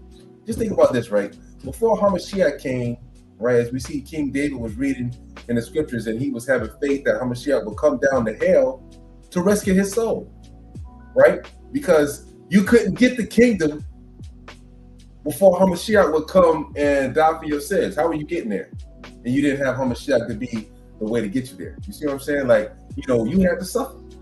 You were all wicked. There was no promise. You understand what you're saying? There's nothing you can do. So you got to realize that, is it worth it? Israel, is it worth being wicked? Man, the Most High is not going to play, man. You think he's going to let you just, have a lifetime of wickedness and then it's going to be something quick like that? No, man. It's forgotten about God. You can't forget about the Most High. Yeah, because the scriptures tell you that, like you were saying earlier, a lot of our people are caught up in these last day events and stuff like that. But last day events has been going on since the time that of the fall. You know what I'm saying? And when you think about a lifespan is roughly, the average person lives to about maybe 75. I mean, if you're living healthy, if you're eating healthy and everything, you probably get away with 90, of course, But that's not long at all. You know what I'm saying? 75 years is not a long time in that life. So yes, in that lifespan, it is the last days. It's going to always be the last days because you don't know when your life's going to end. So for you, yes. For us, it's constantly last days. Not because that you feel like, oh man, Hamashiach is getting ready to come back or something's ready to happen. It's just that you're getting ready to die. Whether you die before your time or you die just falling asleep. And a lot of our elderly who are alive right now, you're gonna fall asleep. Okay?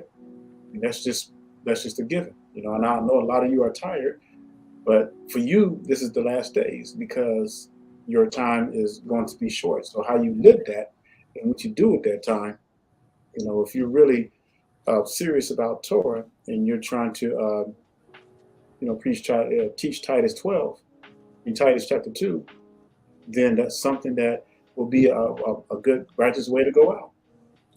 Right. But let's look at Jubilees chapter 1 and verse 14, because I want to show you that it's going to be about the law when he comes back. And I mean, we can't get around it, y'all. We cannot get around it.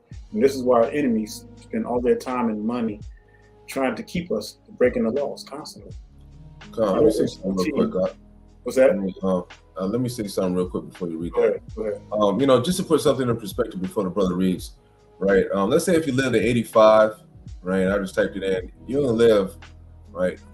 31,021 days. That's not a lot, right? 31,021 days. So let's say, for example, even if you're, let's say you age 30, right?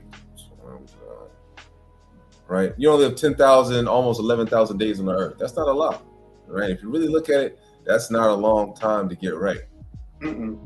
All right. I just wanted to put that out there, right? No, that's like a lot, but it's not. You know, that's a good point. That's a good point, and that's why this thing is a work of a lifetime. Because, and perfect example, Moshe spent all his years getting training. He spent all his years getting training and everything, and he was something like almost 80-something years old by the time he was called, by the Most High. So he was already up in age. He had time to season. And, you got people waking up in this truth and think they got everything mastered. Think they know what the hell they're talking about. Don't even know anything. That's right. All right, Jubilees 1:14, it says, "And I will hide my face from them, and I will deliver them into the hand of other nations for captivity and for a prey and for devouring." Now hear that? It says for captivity, it says for a prey and for devouring. That's exactly what's been happening to our people. And it says, "And I will remove them from the midst of the land, and I will scatter them amongst the other nations." Verse 15, "And they will forget all my Torah and all my commandments and all my judgment." Is not this what's happening? Our people have totally forgotten. "And I will go astray as to new moons and Shabbats and feasts and jubilees and ordinances." This is why we created the calendar from the scriptures, so that you all can have a guide to use and everything, so that we can get back these commandments. Verse 16, "And after this, they will turn to me from amongst the other nations with all their heart, with all their soul, and with all their strength. And I will gather them from amongst all the other nations. And they will seek me, so that I shall be found of them when they seek me with all their heart and with all their soul." So it's going to take some serious generations to really get to this point where our people start crying out, because really our people are not crying out. They're not. And to cry out means also to keep the commandments while you're being persecuted. And so this is what's going to have to happen. So people are going to have to get back to the commandments. There's just no way around it. You can go about and talk about, oh, you want to hear this and hear smooth things and stuff, or you want to hear some destructions of heathens, or you want to hear something about CERN, causing portals to come open, all that kind of stuff. And nobody's keeping the commandments. What good is that going to do? Not at all. You know what I'm saying? And you can do that on your own terms, but what's really important is what we've been hearkening all this time, even before me and Brother Eitan came together. This is what I was doing, hearken on those commandments. That's the biggest thing. Outside of that, nothing else matters. Well, I would advise you to get circumcised. That would be my advice, right? You gotta realize, I don't know if even they say at the times of, we got grace, right? I'm not saying that grace is going to cover all, right? Because we have to ask for forgiveness. But for the most part, that we see that these heathens, for the most part, they try to emulate the chosen people. And we know that circumcision is one of the natural things. Even if you're older, right? I know people, they read about, Paul and what he's saying, but what they don't understand is, let's say, for example, when he's reading, let's go to, let me read something real quick. I didn't mean to get off the subject, but I just wanted to. No, go ahead. Just real quick. Oh, was it 1 Corinthians 7? Let me pull up my chart. 1 Corinthians 7, right? 1 Corinthians chapter 7. I think it's.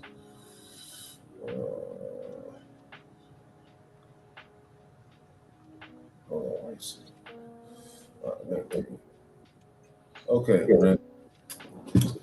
It says, is any man called being circumcised, right? Let him not become uncircumcised. If any man is in circumcision, let him not be circumcised, right? In uncircumcision, let him not be, that's a question. Let him not be circumcised. Circumcision is nothing, and uncircumcision is nothing, but keeping of the commandments of God, right? So let me explain to you what's going on there. Like, a lot of people was like saying, hey man, Paul's saying that, you don't have to be circumcised, right? That's not at all what Paul's saying. Paul's saying that the act of circumcision itself is absolutely nothing, or being uncircumcised is nothing. The fact that makes it something is God's commandment to telling you to do it. Mm-hmm. You understand? That's what Paul is saying. The act itself is nothing by itself. The only thing that makes it something is that's the commandment of God, and that's the only thing that matters. Okay? Even from the beginning, that we know that the covenants have been passed down from Genesis, that every male child has to be circumcised. Mm-hmm. Okay? All right. Go ahead, I'll get And normally that was always done during the firstborn. If you look up in the Old Testament, circumcision, it was always done the firstborn. Now you can still get circumcised, but it's a little harder because the older you get and everything. But like brother said, it's something that you should do because especially that's part of life. Now most black babies, are circumcised. I know I was circumcised when I was born, and my siblings as well. So yeah, that's definitely. I saw another question here. Said if you spill soda on the floor, get a child to get it up, is that breaking the Shabbat? If it's on the Shabbat, if you spill something, no, that's not breaking the Shabbat. So, okay. That's like saying if a cattle fell into a ditch when the Sabbath. Right. We gotta we can't be like I do, like the Sabbath is a rest day. Right, Mm-hmm. you got to remember, we're just resting. The Most High is not going to want you to be stressing out if you accidentally spill something. So let's say, for example, if you had a young child and they knocked over a bowl on the floor, man, you think the Most High just wants you to just let you sit that there and not clean it up and live in filth? That's not that. Come on, I mean, we have to be certain. We have to be open-minded, about how the Most High wants us to do it. It's not like a strict situation. Everything is for the best for us. Just gotta use common sense. Like I've seen some people, like, is it a sin to take a shower on the Shabbat? If you stink, you need to get your butt in the shower, take a bath or shower. It's real easy, brother. That's it. Just don't just don't overreach things. Most things can be found in the scriptures, but I'm sure spilling up a soda, cleaning up a soda, that doesn't mean anything. The guy that 9 times out of 10 that was picking up sticks, he was probably doing some work. That wasn't his yard or nothing like that. It said he was gathering sticks. That wasn't his property or anything like that. So I'm guessing he was at work, and the brother should not have been, and that's why he was killed. Right? It just wasn't the fact that he was picking up sticks. It was the fact that he was working. You could be in the yard and something would have came down. Since some sticks should be here, and you just wanted to, let's say if you have your kids playing out on the porch and you got some twigs and sticks. Man, you think the Most High is going to destroy you from moving out the twigs and sticks for your kid? No, right? So you got to realize that the Most High, he's not a hard taskmaster. It says that the commandments are not grievous. They're pretty easy to follow, right? And everything is for our benefit. All the commandments are for our benefit. Love your brother like you want to be treated. Treat your brother how you wanted to be treated. Don't have any gods before Yahweh. Have faith in Hamashiach. That He's coming to save us. Man, just do what the hell you're supposed to. It's real easy. All this stuff is really for our benefit. Don't be. Seriously, how hard could it be? The Most High said, "Don't be a hoe."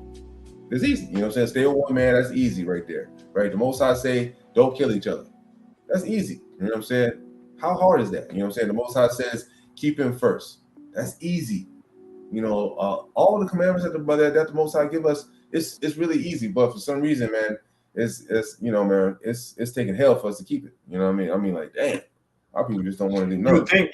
You would think because, it's like our people, the biggest two things. Matter of fact, let me go there right quick. Let's just go to Exodus 20.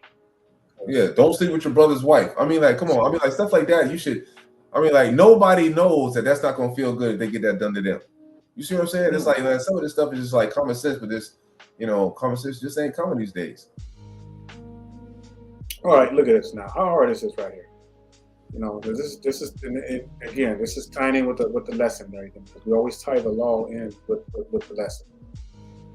God. Right? Let's just go with it. We're gonna go all up and just show you how easy this thing is. It's not rocket science, y'all. So look, You coming in hurry up. verse 3, yeah, first commandment: you should not have no other gods or Elohims before me. You know, our people, that was the biggest thing. Why? Because our people wanted to blend in with other nations, so they started taking on their customs and their way. Huh. And the Most High says, okay, you want to do that? Then I'm going to let you have your way. I'm going to let you have your way, but then you're going to see what the end result's going to be. And that stuff took hundreds of years to try to like bounce back from. You know, you don't want to do wickedness before the Most High because He'll let you go your way, and then all of a sudden you have hundreds of years of our people doing the same stuff over and over. Just like we have women who are just want to have babies, you know, just for the hell of it. And you raising these men, you know, you raising these boys to be men, and they have, you know, all these emotional tendencies. This is part of what this is. Now you're gonna have to deal with decades of craziness. You know, verse 4: you shall not make unto you any graven images or any likeness of anything that is in the heavens above, or that is in the earth beneath, or that is in the waters under the earth.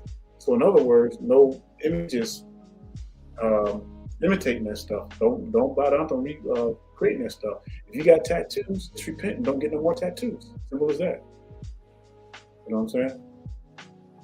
Verse 5: you should not bow down yourselves to them, nor serve them, for I, Yahweh, am a jealous El, visiting the iniquities of the fathers upon the children, unto the third and fourth generation of them that hate me. You know what that means? That means that if you do wickedness, that is going to be passed down to like the third and fourth generation. It's going to keep on recycling itself.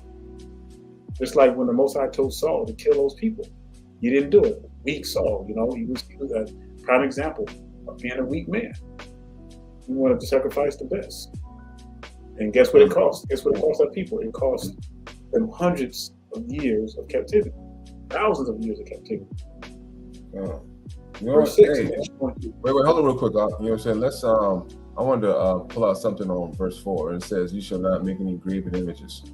Right? Like a lot of people that we see, like graven images, right? That's talking about like worshiping graven images. You know what I'm saying? Like people, they try to bow down, they try to pray to the white Jesus that you got. You know, the little statues of Jesus. You know, people might have them a Jesus piece. You know, man, you got you a Jesus piece, man. You wicked as hell. That's what they had at. And not only that, but these little African niglet heads y'all be having, they be having in their house. Yeah, y'all know what I'm talking about. Right. Y'all know them little. I call them little niglet heads.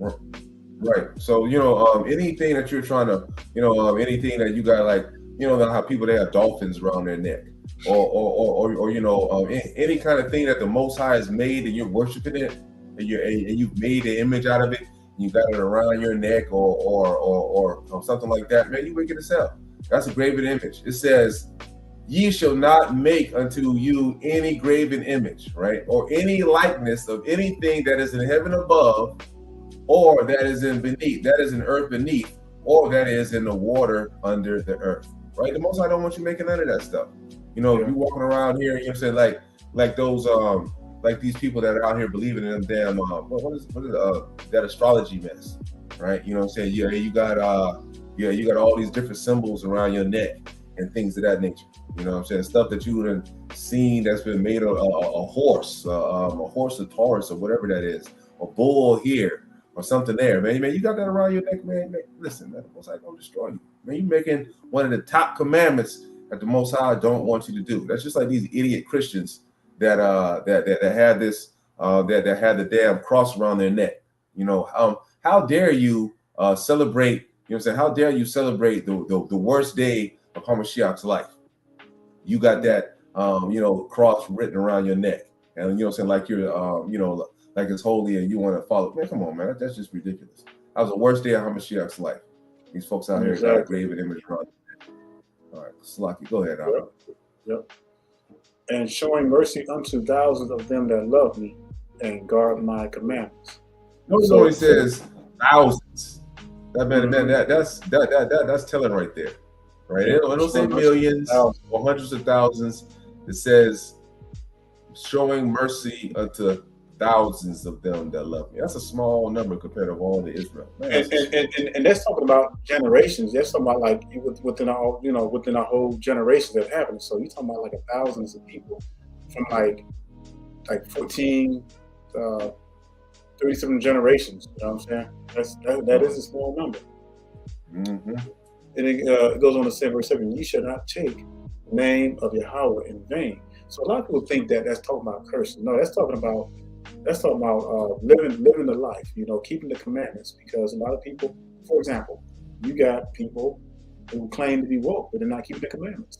You're living in vain. You're living in vain. You get up there teaching as a woman and talking about you this and you that. That's vanity. All vanity. Also, that's also dealing with saying that the Most High is going to do something that He has not promised in the scriptures. Saying that the Most High is going to save the heathen. Man, you are taking the name of Yahweh in vain. You are making up stuff. You're saying stuff that the Most High did not say. Anytime you make up, let's say these faggots have these homosexuals. They have what is that? A little rainbow Bible, and they try to twist the words like God is saying that it's okay for you to lay down with other men. Man, that is taking the name of Yahweh in vain. You are going to be destroyed. And they're going to take the symbol of a rainbow, the promise that the Most High gave His people, and then try to turn it around and use it for wickedness. Yeah, it's crazy. Everybody should know. Everybody should know this one. And everything that we read so far is not hard to keep. Remember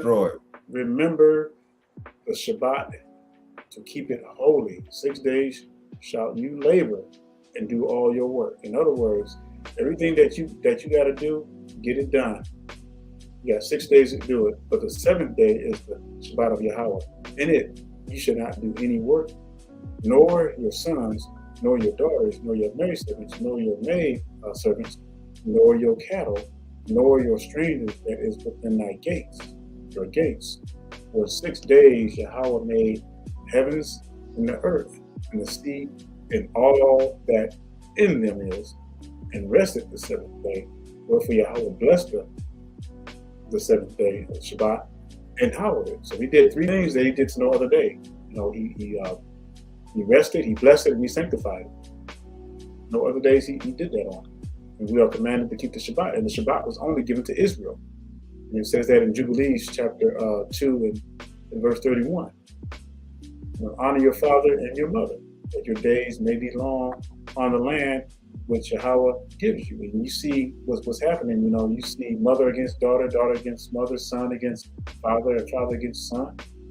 A lot of disrespect that's going on in homes, and these kids are dying young because of the disrespect. Just real quick, I just want to answer a quick question right here. It says, what happens to that child if an Israelite woman gives birth to a heathen child? Well, I'm just gonna give you two things. One, if an Israelite woman even sleeps with a heathen man, that's a death sentence. It says, if there is any man who wishes in Israel to give his daughter or his sister to any man who is of the seed of the Gentiles, that's what I mean, these damn heathen, right? Mm-hmm. So these like divestors or these women that are out there, sleeping with these other these heathen, he shall surely die, right? And they shall stone him with stones. So the father's in trouble if he condones it, right? So if you're a man out there, you condoning your daughter to be with a heathen, man, you're gonna get destroyed.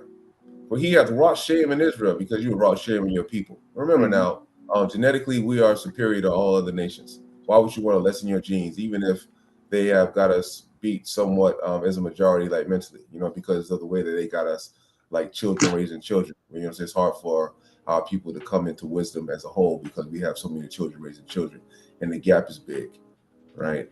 Between male wisdom and teachings, right? And it says, and they shall burn the woman with fire because she has dishonored the name of the house of her father, and she will be rooted out of Israel, right? So, the heathen child also goes. You know what I'm saying? There is no saving for the woman and the child. They got to go. We got to go. You know what I'm saying? We don't. Israel, we ain't down with coons. Ain't no cooning. You know what I'm saying? You want to act like a coon and you want to be a bed wench to some other nation, you will get destroyed. That's right. All right. Right. Sloppy. All right. It goes on to say, verse 13, you shall not kill. You know, we do that a lot. You know, hating your own brother, abortions, hating your own sister, hating the word, hating the laws. That's the form of killing. That's serious. That's pretty broad. You know what I'm saying? You should not break wedlock or commit. You should not commit adultery. You already know what's going on with that. You should not steal. That's right. So, you know, committing adultery, that's another serious thing. Yeah, and, right? and you know, even trying to make up stuff in the word, that's stealing, because what you're doing is you're adding the scriptures and you're taking away. God. Oh man, all day. Yeah. I mean, we can get deep into the wood. I mean, we can really get deep into the weeds, because all of the, I'm gonna tell you something, all of the 613 laws fit all in this right here. Hey, you see that right there, number 14? It says, you shall not break wedlock. Yep. Well, that's a boy. Good gracious. Yep. In the Reverend King James, it says adultery, but that's what happens when you break wedlock. That's right. So you know, mm-hmm. You should not steal. You should not bear false witness against your neighbor. I mean, that's right. Yeah, you should not lust after your neighbor's house. You should not lust after your neighbor's woman, nor his masters, nor his maidservants, nor his ox, nor his ass, nor anything that is your neighbor's. See, that's why the Most High had it set up perfect. He had it set up perfect where if we follow this law, it would be peace. But because our people don't follow law, we got weak men, we got baby mamas. It's just a mess. Mm. We want to know if anybody has any more questions relating to this lesson. That's right. And if you want to come on, if you want to come on, go ahead and click the link and come on. Next week we'll have a special treat for you. If you have a disagreement, please hit the link. You know, because we don't want to battle you on the comment board. Yep. You know, we want you to come on here and then, you know, state your purpose. So, you know, we can get a judgment among the people, right, amongst the congregation. Yep. All right. Hey, give me a little second, man. I'll be right back. Okay. I drink too much water, having an old man bladder. No. Go ahead. So while he's coming away and everything, just want to make sure that y'all completely understand what we're going over in the scriptures and everything, and why we're doing this. So, you know, we do this for our brothers and sisters, but most importantly, we do it for the Most High, because we want to see our people. We really want to see a change, you know, and the Most High is going to do it. And the only way that we're going to do this is that we're going to have to get back to these commandments.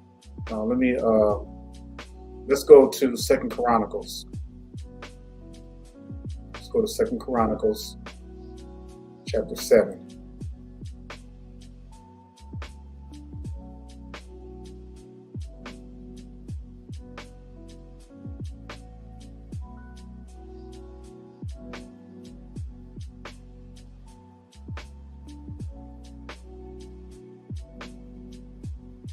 All right. And let's look at verse 14. Give me a second to turn there, because this is really important. Because this is what it's going to have to get back to, y'all.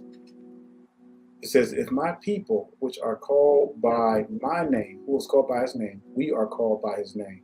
It says, if my people, which are called by my name, shall humble themselves and pray and seek my face and turn from their wicked ways, then will I hear from heaven and will forgive their sin and will heal their land. We harp on this all the time, because this is what it's going to have to get back to. Our people are going to have to, you know, I'll say this all the time, you know, you have to work out your salvation, your own salvation, with fear and trembling. And we're going to have to get out of our minds this notion of all this worldly stuff that are around us. We're going to have to completely separate ourselves from this stuff. Come on. Deuteronomy. Let's go to Deuteronomy 7:6. Right. Before you go there, let me address something. Astrology in the Bible, though. Yeah. I don't know what's really funny about it, but this had nothing to do with no star systems or nothing like that. You know, in the scriptures, right? If you read, the only reason that they were reading the stars or anything like that was to determine the weather, or like droughts and periods of that nature. Right. So they ain't got nothing to do with your stars or rocks and all the other foolishness. The luminaries were created for one main purpose. That was to calculate the times and the seasons for the feast.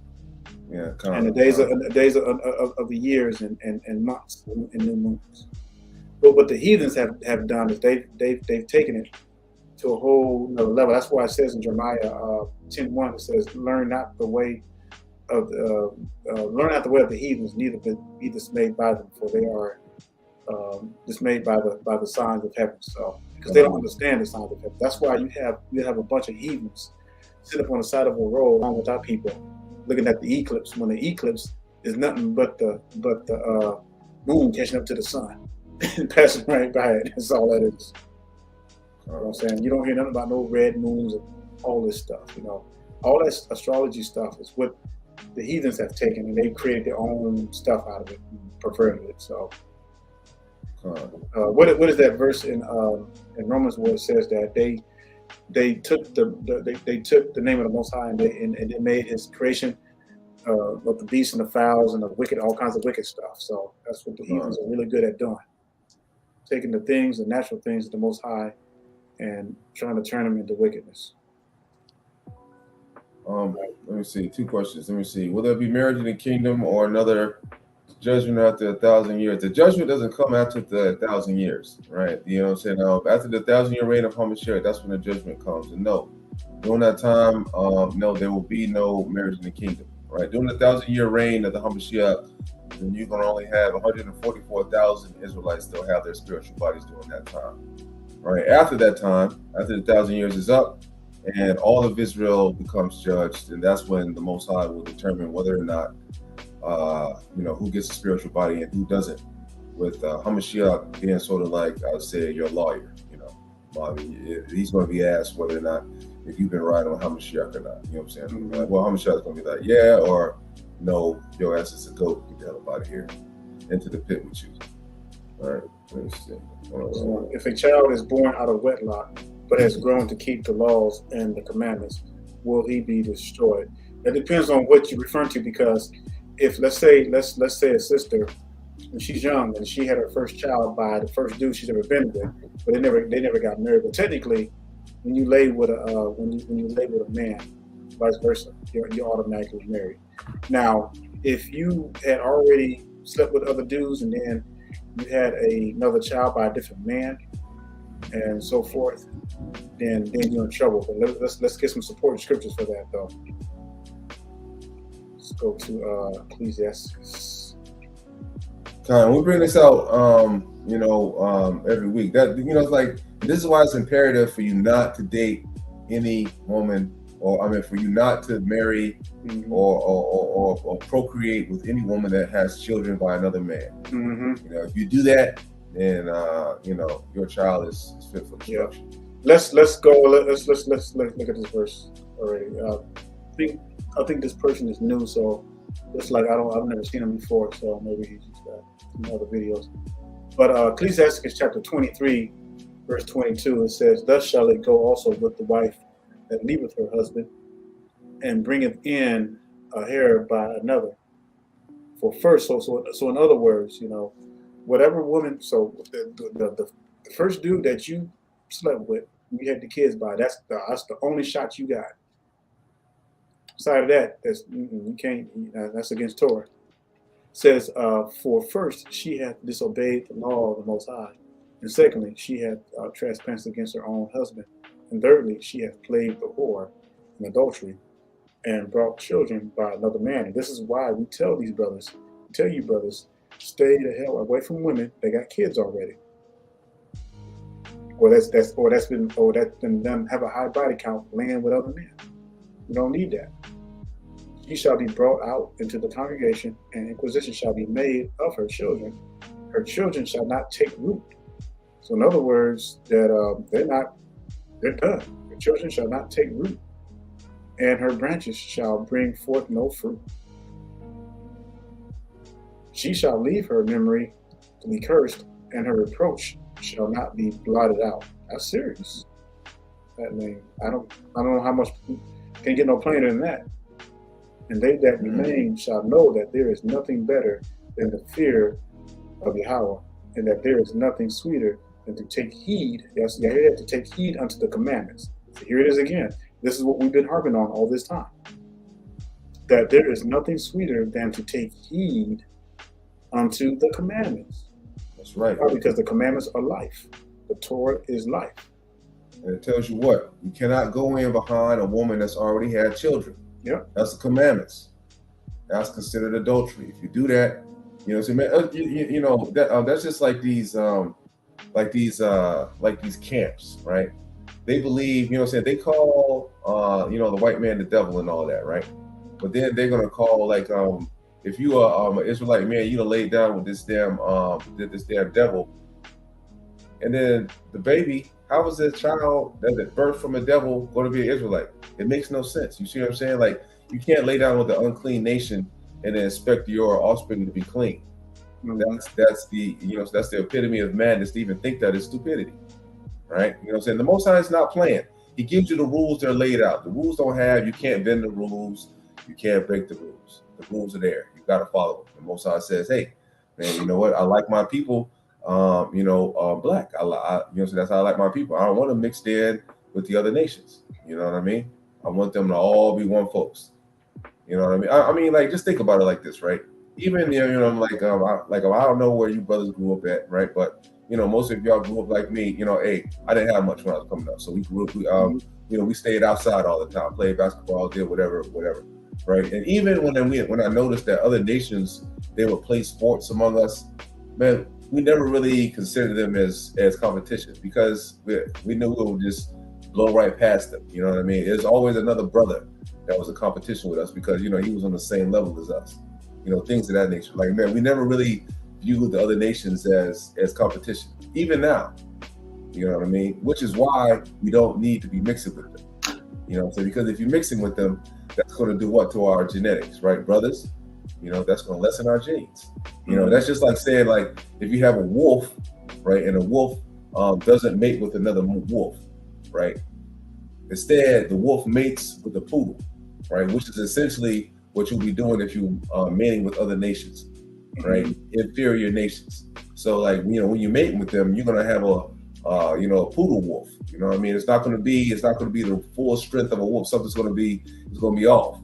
You see what I'm saying? It's not gonna be the pureness of that particular nation, which is why the Most High wants us to drink out of our own cistern.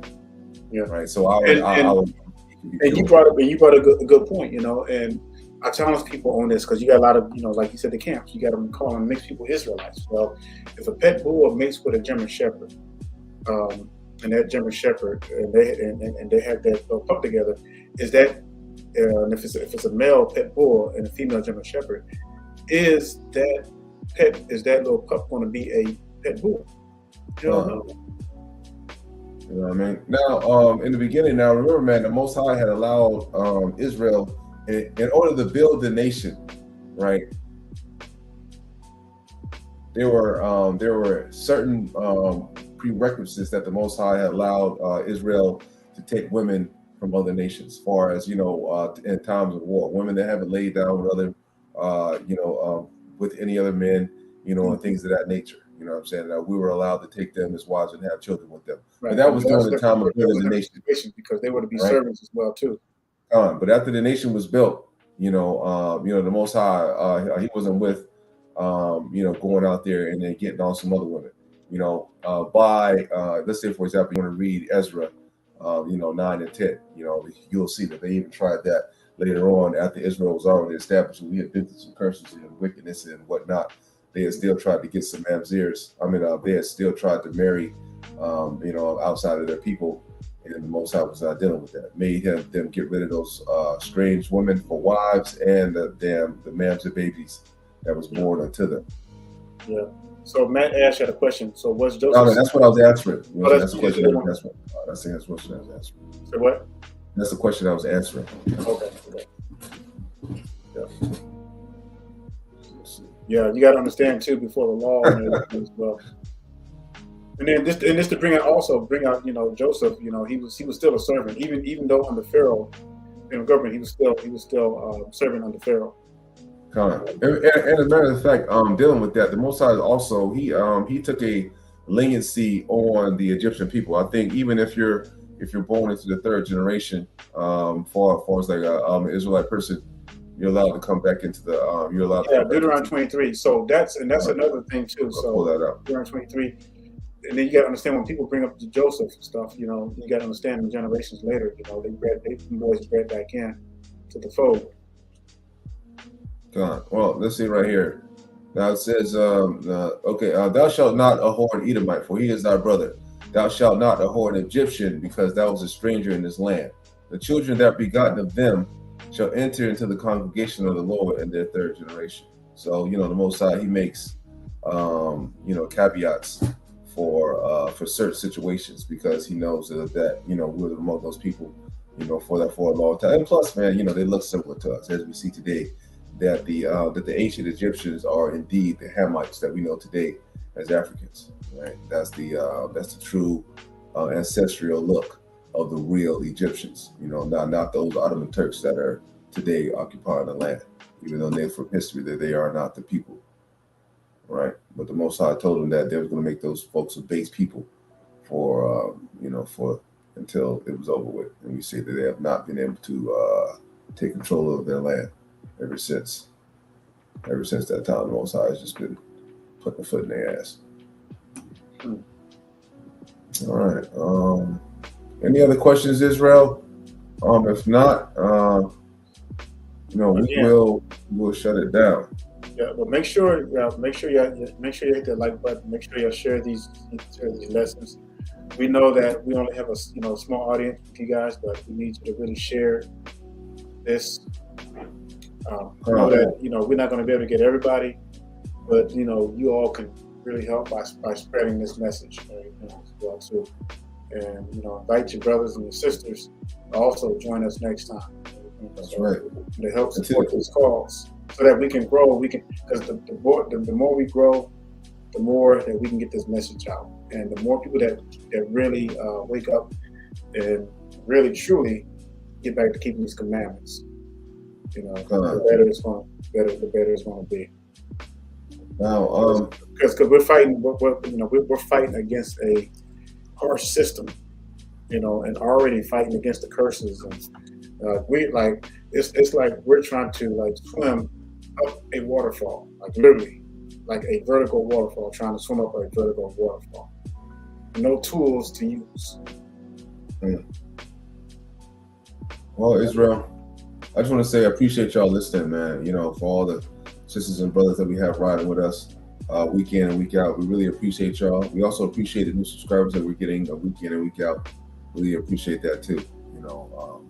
Please continue to smash that like button, share the videos. I don't care if you just put a 1 in the comments.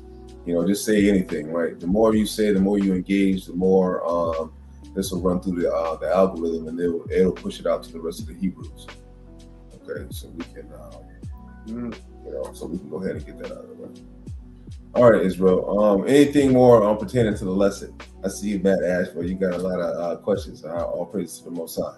Now, if you have any questions for far as things that are not pertaining to the lesson, Brother Daniel and myself, we have emails on both of our respective channels. We don't have a problem answering any emails. Provided sometimes we don't get a chance to get to them right away because we are pretty busy throughout the week. But Shabbat Shalom, Israel. All praise to the Most High. Stay strong. All right.